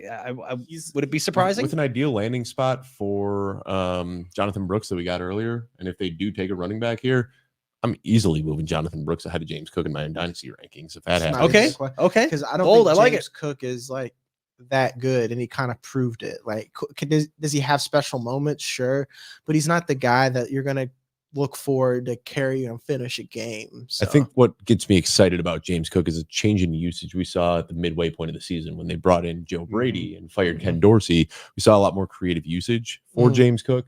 But if you're expecting that, like you're not betting on the talent, you're not betting on the profile, you're betting on creative usage that we saw for half a season, and that's not something you could project years down the road. Yeah, And he's still not getting goal line carries.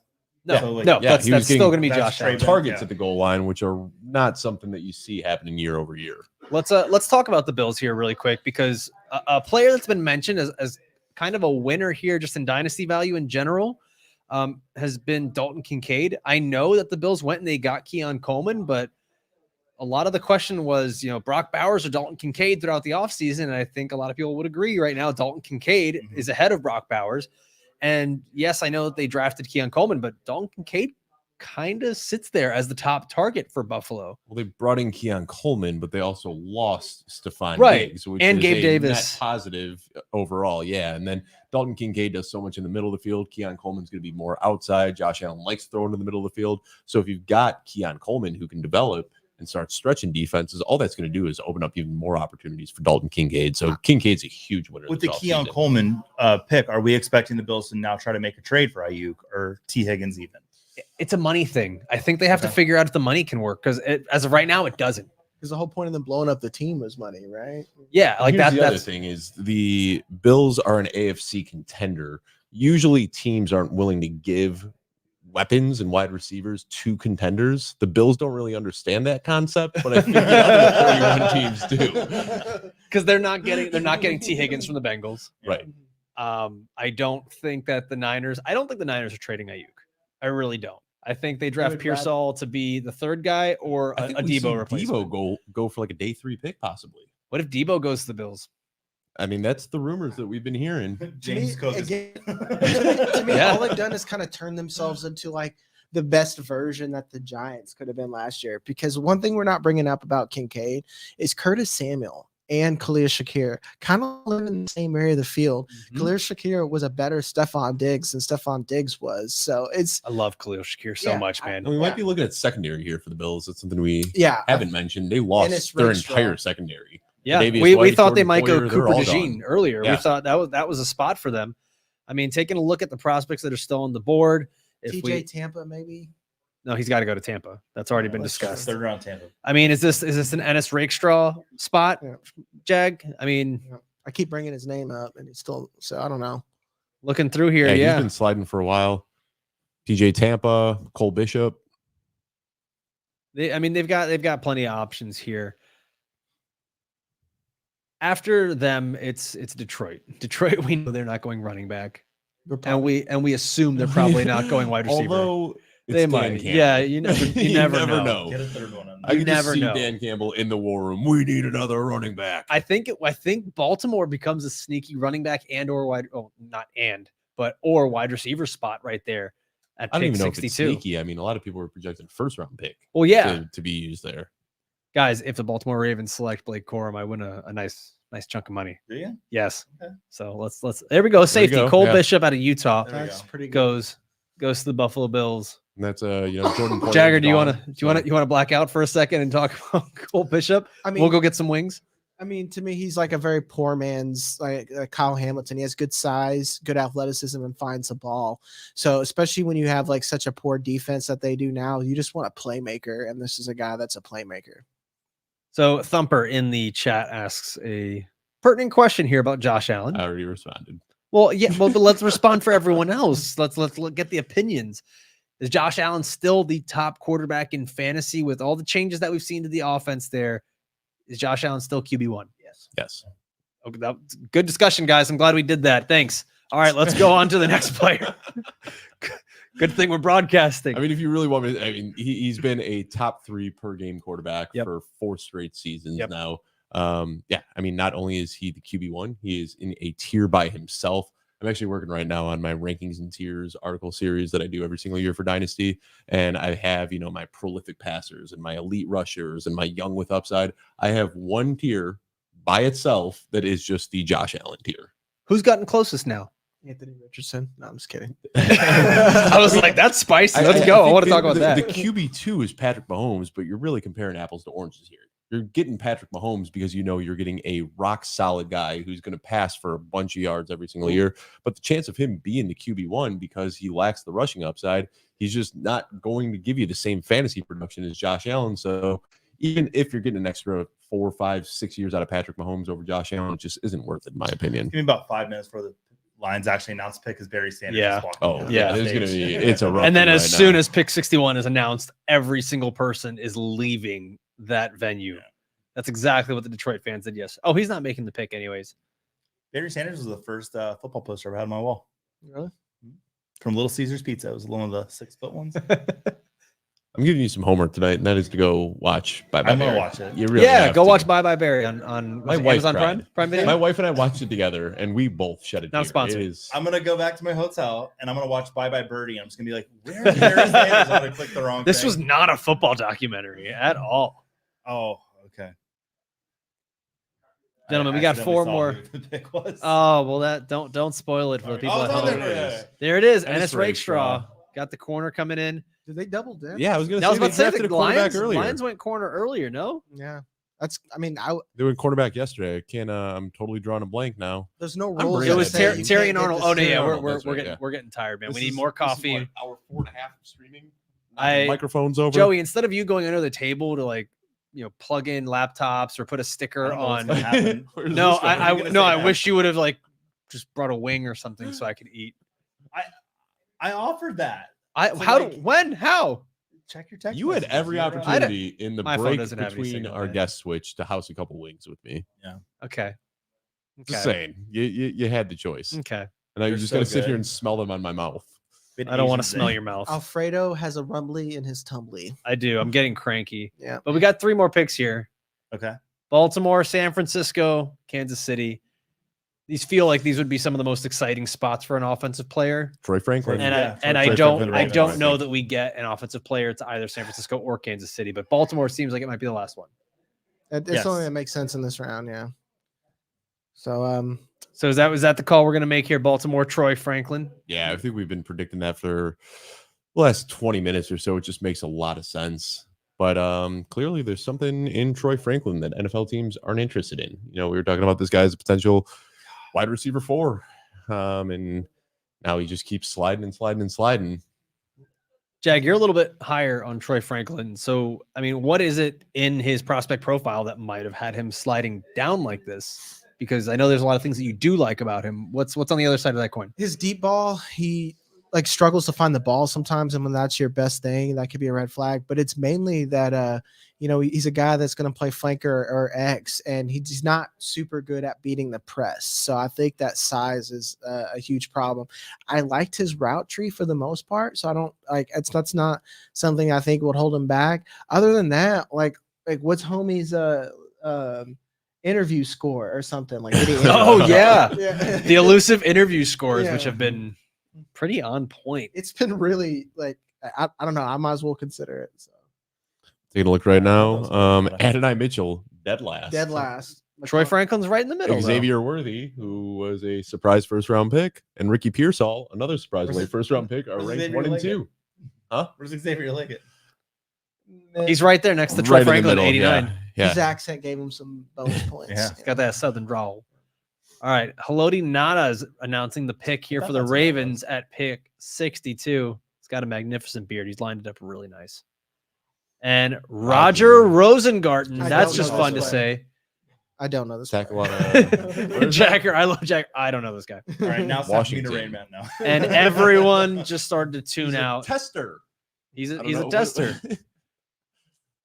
I like that film. What I And just just saw. radio silence after this Yeah. pick. Yeah. I mean, how excited do you get for an offensive Apparently tackle he's about when to he give it says back he's to a Ryan tester? Alien. Oh, again?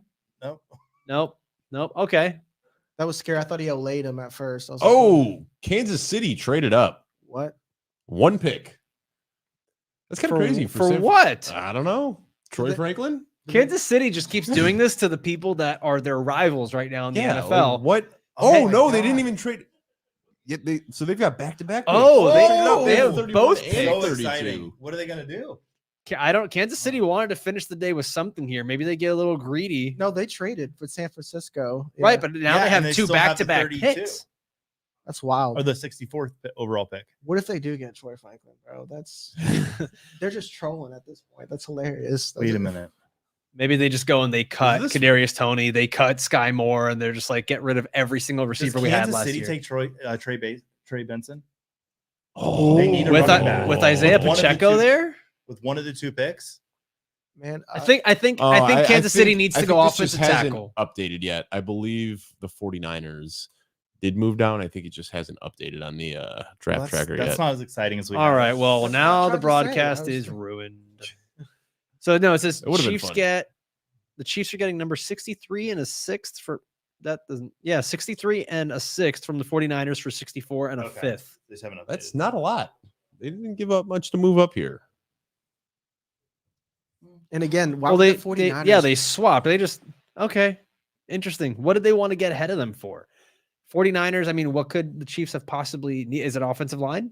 I don't know. Junior Colson. Offensive tackles are probably their biggest need. So Yeah, Yeah. and I mean, San Francisco in round 1, they took a wide receiver. So I think that if the Chiefs are trying to jump ahead of San Francisco here, it's for an offensive they lineman. need a But who corner. could it be? They need a corner. They do need corner. Maybe they take TJ Tampa. TJ Tampa, that would make the most sense. Yeah. Interesting. The 2 best teams have the same needs. It's almost like they build teams similarly.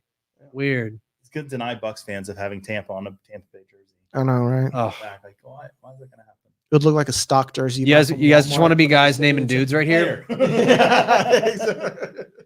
All right. You guys just want to be Oh, Jamal guys Charles. naming dudes because it's Jamal Charles. Yeah. Phenomenal fantasy running back in the day. I remember. Quick, name another fun fantasy running back from back in our day. Damian Tomlinson. Sean Okay. Alexander. I was thinking of Sean Alexander. Priest Holmes. Frank Gore. Ben Jarvis, Green Ellis. What's your problem, dude? Oh, Kings. Oh, Joey, say this one. Kingsley Sumata. Oh, see, the camera cut Suamataia. off half his name, so I should have got it right. All right, this is actually a good one. This is a guy that I saw getting mocked quite a bit into the end of the first round Yeah. for the Chiefs to get at 32. That's rude. Who was He was at mocking him? negative. Yeah. Dave, you nailed that one. But the Chiefs are they're being aggressive. They're getting their guys. And even if that means, selling the farm to move up one whole pick. Sorry in the chat. They're taking AD Mitchell. No, you're right. This is a great pick. He was projected to go in the first round. Yeah, I mean, so the Chiefs have had a lot of issues with offensive tackle, Mhm. whether it was from the false starts, the injuries. And Oh, I mean, I it's remember this. always fun when you can Oh. get a gigantic man that can Is jump he out of a Maui? pool. From like Is he? I mean, 0 sacks allowed with He's just been some 337 water. pass block attempts in 2022. That's seems like that might help Patrick Mahomes here a little bit. I'm gonna try that tonight. Okay, so final pick coming up here. Final pick of the second round, and then that's gonna be all she wrote for us here Oh. tonight on the broadcast. But San Francisco 49ers. Do we think that they go anything offense here? Because if they go running back, there's Christian McCaffrey there. They go wide receiver. They already went Ricky Pearsall. If they go wide receiver, that tells us they're trading someone. I don't think they'll go tight end. I mean, Kittle's getting there, but I think this ends up being one of those TJ Tampa. yeah, sure, why not? I think this ends up being one of those non-skill player picks. you went to the wrong bay. Wrong bay. Yeah. I gotta be honest, guys. I'm just thinking about chicken wings. That's all. That's all. That's What where kind of I'm chicken at wings are you too. wanting, Dave? We have I don't quite a know, few they're gonna be options. cold and Yeah. you We have know, a I'm microwave. just ready. Microwave chicken wings. Oh, sorry, we can't bring an air fryer, dude. You know, We should go get an air fryer just for Dave. Just find an air fryer here in Nashville. I'm sure we could find one if we really try and put our minds to Those it. soggy onion rings are calling my name, boys. Craig's letting me know that IDP players have skills too. It's true. They're not called skill Craig players. Reeves in there. Yeah. Nice. Craig's He's good guy. also glad that you found your way out from underneath the table. Just say. I didn't zoom in on that picture until after. Oh, it there's a was lot of sent. butt crack. Yeah. Not like My calves not look like. good, though. They My almost calves look did, I mean, really you've good. been working out and it shows, man. Mhm. Good for you. Picking up my kids. Your wife's a lucky Yeah. woman. the miles of Disney are showing, dog. Tyler's asking, where do we get the wings from? Joey, you're our coordinator. Of I all don't know these if they're a things. sponsor, but they will be after this. We got from Buffalo Wild Wings. I got was 150 wings. Asian Zing was one of the flavors. Yeah. I housed Were they like zingy? 12 How of was them. Dave was so mad at me. It was Yikes. great. I just that Big picture. yikes. Your butt was hungry. Yeah, your cheeks were eating some cloth, my man. I'll have to send that to Mrs. Joey tonight. Like, Mrs. honey, look what you Joey. missed in Nashville. I'm only Talk calling about hot chicken. I'm only referring to your wife as Mrs. Joey from now on. I'm not allowed to say her real name on camera. She said Oh, okay. That's smart. it's Dave Kluge. No. What is tallow? Because we're hearing it's Buffalo Wild Wings is the only place that fries in tallow. It's a type of oil. It's beef. Oh, that's right. Oh. My wife puts that on her face.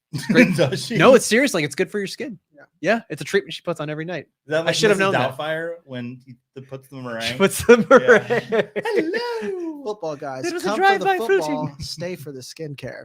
Like, I mean, dude, we're at the end Yeah, of we know a Mrs. of a Doubtfire. 2.5 hour broadcast. We're talking about skincare and Mrs. Doubtfire. There's one. This Niners pick can't come fast enough. I'm hungry. I'm cranky. I'm talking about Wait a weird minute. stuff. okay, Will the Niners how take much do you Mrs. think those Doubtfire? dumbbells are that he's just casual? Oh, he was saw that, yeah. Brock Purdy swinging massive dumbbells. I don't believe they're real. I don't. I think that I saw that and I wondered the same thing. Yeah. Yeah. Anyway, guys, look at this Brock Purdy Toyota commercial and tell Yeah. me how you feel. Brock, about this- Brock Purdy, the Toyota of quarterbacks. Oh, Yeah, reliable, dependable. that makes and so much sense. incredibly unsexy. I'd Yeah, make him a Subaru. Hey, relax. Toyota Camry was my first car. exactly. It's there was. Has everybody here had? I had a Toyota. I had a Corolla. Amy did. It got stolen. Okay. First cars go. That's how I got my Corolla. A Ford Contour, 1989. Okay. 1998 Oldsmobile 88. 99 Toyota Camry. 84 Astro van. You are so Let's old. go. We just aged ourselves to the entire audience. That's awesome. Every time I pulled up to a date's house with my Astro van, the dad would always hand me the keys and say, "Here, you're not taking my daughter to that." It's pretty embarrassing. Astro, did you have like TVs? No, it was old. It's 80s, right? It was like an old Yeah. work van. I put like carpet down in the back. I would load like 12 buddies in there and we'd go to the mall. It was Astro great. van, you can make that pretty sweet though. You can get some It cool was- it upgrades was over pretty time. sweet. Yeah. You have nice little shag carpeting on the bottom. I can't because Joe's standing right there. I can't tell you about my Astro. Joe, look away. Joe Bryant, look away. Got some sweet van talk here at minute 100 Mrs. of Doubtfire the was live. filmed in San Francisco. It was. Yeah, I'm bringing it back. to I'm Mrs. glad. Doubtfire. Yeah, I'm glad we're coming full circle here. Can we talk about how Mrs. Doubtfire is like kind of crappy? Like, let's. Whoa, whoa, No. whoa! Not the movie, the concept. It's like Oh, yeah. I'm gonna dress up as a woman. Oh, it did so not I age can well. creep No, on it my did. It kids. didn't age well. Yeah, it's It did not. Did you? I mean, the kids when they find out that they start beating the crap out of Mrs. Doubtfire. you should. Yeah. It's All a right, it's a here we it's a go. rough ending to that movie. That's All right. Mrs. Doubtfire. 49ers are up. I thought this Anthony was Spice There Adams, we go. new meme lord. He was great in the Detroiters. I'm just Oh, saying. I don't know yeah. if you guys watched the Detroiters. Spice Adams, Yeah. hilarious. He's like the creepy uncle. Yeah. Good, great Oh, show. that is him. Yeah. Yeah. Does he have ruffles under that suit? Yes, he Probably. does. That's No, the bag of chips, not the shirt. nice. There's actually a scene in Detroiters where he plays basketball and he puts on the headband and gets like into character Yeah. for it. By the way, Sam Wagman letting us know that our Miss Doubtfire talk and car talk is way more entertaining than the football stuff. Renardo. I don't know what Just that's. like we I don't all know what that expected. says about us. By the way, we have a fantasy football podcast. Good battle saying. versus Malik Nabers. All right, so Renardo Green, cornerback from Florida State, ends up going to the 49ers there. So Jagger, not tell us what this means. Jagger blackout. Go. Quarterback, really good bump and run. We're looking at it right now. Yeah, very aggressive. The whole Florida State defense was aggressive, and honestly, I think that's one of the best parts about them because they went against such soft defenses. But Yeah. other than that, I think this is a good pick. It's a need. It's exactly what the 49ers needed was a Needed, quarterback. So I'm not saying, but I'm just saying, if the Jets take Troy Franklin here, that That's would be pretty really good. interesting. That would be interesting. I There's want, I want to congratulate Green on getting out of Tallahassee, Florida. That's just an accomplishment in his own. He's been drafted in the NFL, and now he's out of Tallahassee. Congratulations. Is it as bad as it seems? It's terrible. Okay. It's like, Like, there's only like Florida. Why do you man. hate Tallahassee, Florida? Oh, I don't. It's No, let's go. Let's do where this. I can't. It has Let's to do do with this. Kenny Chesney in a tour bus. Let's do this. I'm my ex-girlfriend. I can't go in any more than that. All right, It's guys, bad. we gotta Oh, go. I trade. gotta hear this story. Wait, let's at least see what happened here. Yeah. The Jets. Guys, the rule, once we start talking about round 3 picks, we have to finish round 3. Who said that? We weren't even talking.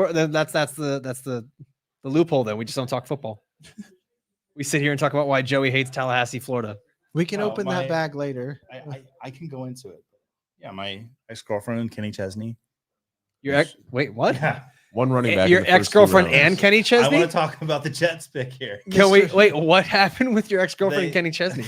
Talk about it. Mr. You're literally talking about it. Mr. No shoes, no shirt. Yeah. Apparently there's a She problem. thought his tractor was sexy. Like, I don't know what to say. I mean, That that's was the kind good of a stuff. feeder in your cap, though. Joey, Joey, this is a feather in your cap. Now. Hold up. Is this not a point of pride? Can someone No, it's bad. No? Yeah. Can someone ask? What Adele can to you pause say this? without saying something bad? I just said that. Are we saying that your girlfriend left you for Kenny Chesney? It was the reason I left her. Yeah. Once a man that tan comes between you and your lady, you can't go back, my friend. Hutch, please clip this. Yeah. man. Oh man. And also, I'm a Gator fan, so I just don't like Florida State. So Fair. it has to do with that as Fair. well. Yeah, I didn't even think to ask, is Kenny Chesney from Tallahassee? Or is He's this spent just some time there? I don't want to know anymore. I kind of do. I though, tried to because stop you. this is great content. All right, I guess we'll make this our last pick here. Yeah. Jets are picking at 65, and then Joey's going to tell us more about Kenny No, Chesney. not off camera. I'll tell you all about it. Off camera. We will get off camera. We'll talk more about Kenny Chesney and Joey and his former love and why he hates country music in Tallahassee. That's why I didn't want to walk down Broadway. Just brought back bad memories. Roger Goodell. He's back. How many shots has he taken tonight? No, he's just sobered up. That's how long it took him. Well, He was he's supposed not to be out doing- the beginning. He's not doing the Family Feud kiss on all these people as he shake their hands. So like he's not that drunk. Oh, that was a little long. He didn't- he stayed a little long with the last soldier there. Attention, and he's just holding her by the Yeah, shoulder. I was like, that was a little. He didn't need to shake her. That was just Yeah, it inappropriate. was a lot. Is she from the Space Force? Is that Uh, what her hat is? There usually is one person there from the Space Force.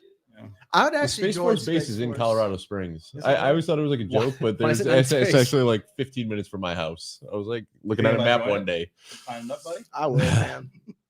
I would in a heartbeat. You ever seen Starship Troopers? No. Trying to kill I someone. know what you're talking about.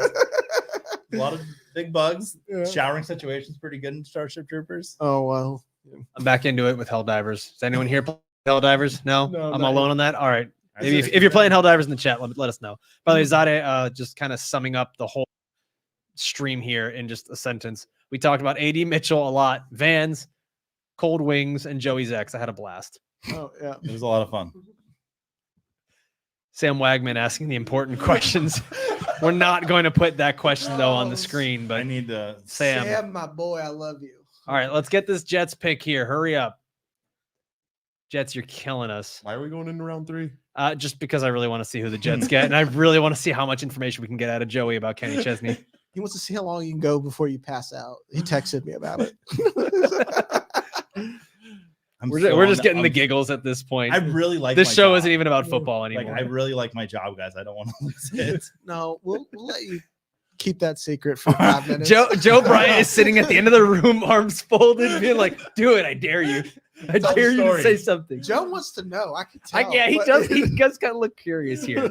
Wait, Like, can we add, And let's thank add that you to and our have a good premium? night. And then Joe comes in. So what happened? Joe, I'll record a video of like the full story of what happened for our premium subscribers. I'm selling, Joe. I'm selling. That's it. That's it.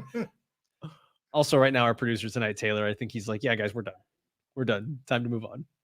Come We're on, almost there. Let's see. bro. Oh. Braylon Edwards is announcing the pick for the New York Jets. I forgot he was a Jet. I did too. Wasn't he a Brown first? He was Malachi Corley. Oh, okay. Okay. He said he was gonna I'm, fall in round 3. He fell I'm- into the first pick of I'm- round 3. oh, okay. Let's finish with this then. I'm glad that we stayed on for this because this is kind of a good one. Malachi Corley with Aaron Rodgers. Do we kind of stick with this whole thing that Aaron Rodgers doesn't like rookies, or do we think that Malachi Corley is the kind of guy who gets used in such a specific way that they're going to force feed him the ball and find interesting ways to get the ball in his hands. Who else is I he think he gonna might throw be to? a Randall good Cobb? Randall Cobb. Yeah, like, I think he's like This is their new Randall Cobb. Yeah. Yeah. What if Randall Cobb drank from like an age well or something like that? And in a lot of ways, all the players for Aaron Rodgers are basically rookies because he's not really got to play with them. I think the thing in Green Bay was he didn't like throwing to rookies because he had rapport built with the receivers there before. Now, yeah, there was still Randall Cobb there, but Get ready to learn ayahuasca, buddy. And get ready to learn ayahuasca. And Brad Gilbert brings up an interesting point here too. Robert Saleh, he's got that connection with San Francisco. He got to see a lot of Debo Samuel. Aaron Rodgers. Eyeball. Aaron Rodgers, what are you doing, bro? I'm imploring you. Look at the camera right now. Only read the playbook. If Aaron Rodgers gives you any other books, do not read those books. All right, so the Jets, That's an awful. the Jets as a team really don't look that bad right now, guys. No.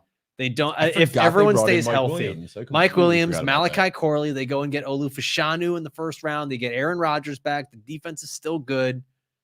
Is this a team that makes some noise? Are they actually like competing for something? Last year, it was talked about them possibly being Super Bowl contenders. Insert the meme of Walter White. Someone cooked here. Well, See, my OCD that we went one pick in Yeah. the next round. yeah, is it's bothering you. We'll go and you can stay. I'm gonna dip out. Yeah, no, I think we're ready. I think we're ready. Okay. No, we're all right. Well, we're here. This is last pick. Are you for real? Last What? pick. The picture's It's gonna roll in it's now. 30 seconds, man. All right, Like, let's is just see who the Cardinals pick. Leonard Davis is making the announcement. Guys, we're gonna be Pick here till 66. midnight. No, we're not. And then that's it. And then we're going. This guy I'll calls press the himself a button. Professional. Guys, I'll press I'm the gonna blink button. twice, and that means Alfredo's holding me hostage. Oh my guys, we're Guys, gonna- I think this is Oh! Yeah. okay. That's a great Trey pick. Benson. Is it a great pick? I think it's a great pick. Let's talk about it. James Conner. Because James Conner's still there. Yeah, James but Conner he's, is like, he's on his final legs. yeah, come on now. He's been Okay. Rashad Whiting for a long time. So, but the tough thing with a running back though is that if he does not perform in year one, how often do you see the year two running back breakout from a Very guy who's a often. third round pick? A third round pick for a running back is like a That's first round pick normal. for any Yeah, I other was about to say position. that's like Not I okay, mean, we just saw it sure. with Rashad White last year. We saw it with James Cook last year. I feel like the year two breakout is very common for day running two is backs. day two, baby. Yeah. I mean, you named two guys. I'm just saying, like it hasn't been common for a long time. We saw it happen recently. Well, I'm sorry I didn't bring my spreadsheet, Alfred. No, I'm just being real. Okay. I actually do have a spreadsheet where I just recently was looking at year two breakouts for running backs. Oh wow, It's very look at common. Dave. Look at Dave. Let me pull this up. I was talking about this a few days ago. Look at the big brain on Brad. I understood that reference. No, but I mean, Cardinals go out and they get the number one wide receiver And in the the draft, and number possibly two. the number one running back. Yeah, number one, number two. Yeah. Wow. Yeah, I think it's pretty good. Drinking that haterade again. Oh, that's why you don't like him. They comped him to Brees Hall. Sheesh. Sheesh. Oh man, you guys have to keep up with the football guys lore to get that joke. But Sheesh. All right. we done? Yeah, we finishing here. Dave, did you find your spreadsheet? No. All right, let's go get some wings. Hold on. Everyone- You already kept me longer than I wanted Nope, to. too I've late. got to at least prove you wrong on this one. Year two Okay, let's breakouts just are a stay for the thing. Washington pick too. Yeah. Jagger is vibrating. He's so angry. I'm not vibrating. Oh, here. Just over the last couple of years. James Cook, Rashad White, Zamir White, Brian Robinson, Kyron You mean Zamir Williams, White's Ty breakout of Chandler. like 4 games I mean, yeah. after the injury to Josh Jacobs? Yeah, like Well, that's these were why it the non-running happens. backs, but just last year alone. Ty James Cook Chandler, who's not a starter anymore? What are we doing? broke out in year two. Did he? I mean, I just gave you 6 guys that did it last year alone. You gave we me a can guy go. who did it for 4 games, and then like Brandon Coleman, a guard, guys. Good I mean, for Brees Washington. Hall. Brees Right. Hall broke it. I mean, Got Brees strong Hall hands. Jamie, missed his we entire cut it. first year. We It's cut it. context. All right. Well, Think about it. it's natural for us to finish on an argument, but we want to thank you guys for joining us all the way through for the Van Talk, for Kenny Chesney, for Joe Bryant, for everybody. Bob Harris was with us, Jeff Bell, all these fun picks. Let's go get some wings and we'll argue a bit more. And I really want to find out what happened with Kenny Chesney and why Joey hates Tallahassee. So a big thank you to everyone for watching and listening all the way through. Thank you. We'll see you next time. Adios. Bye. No shoes, no shirt, no problem.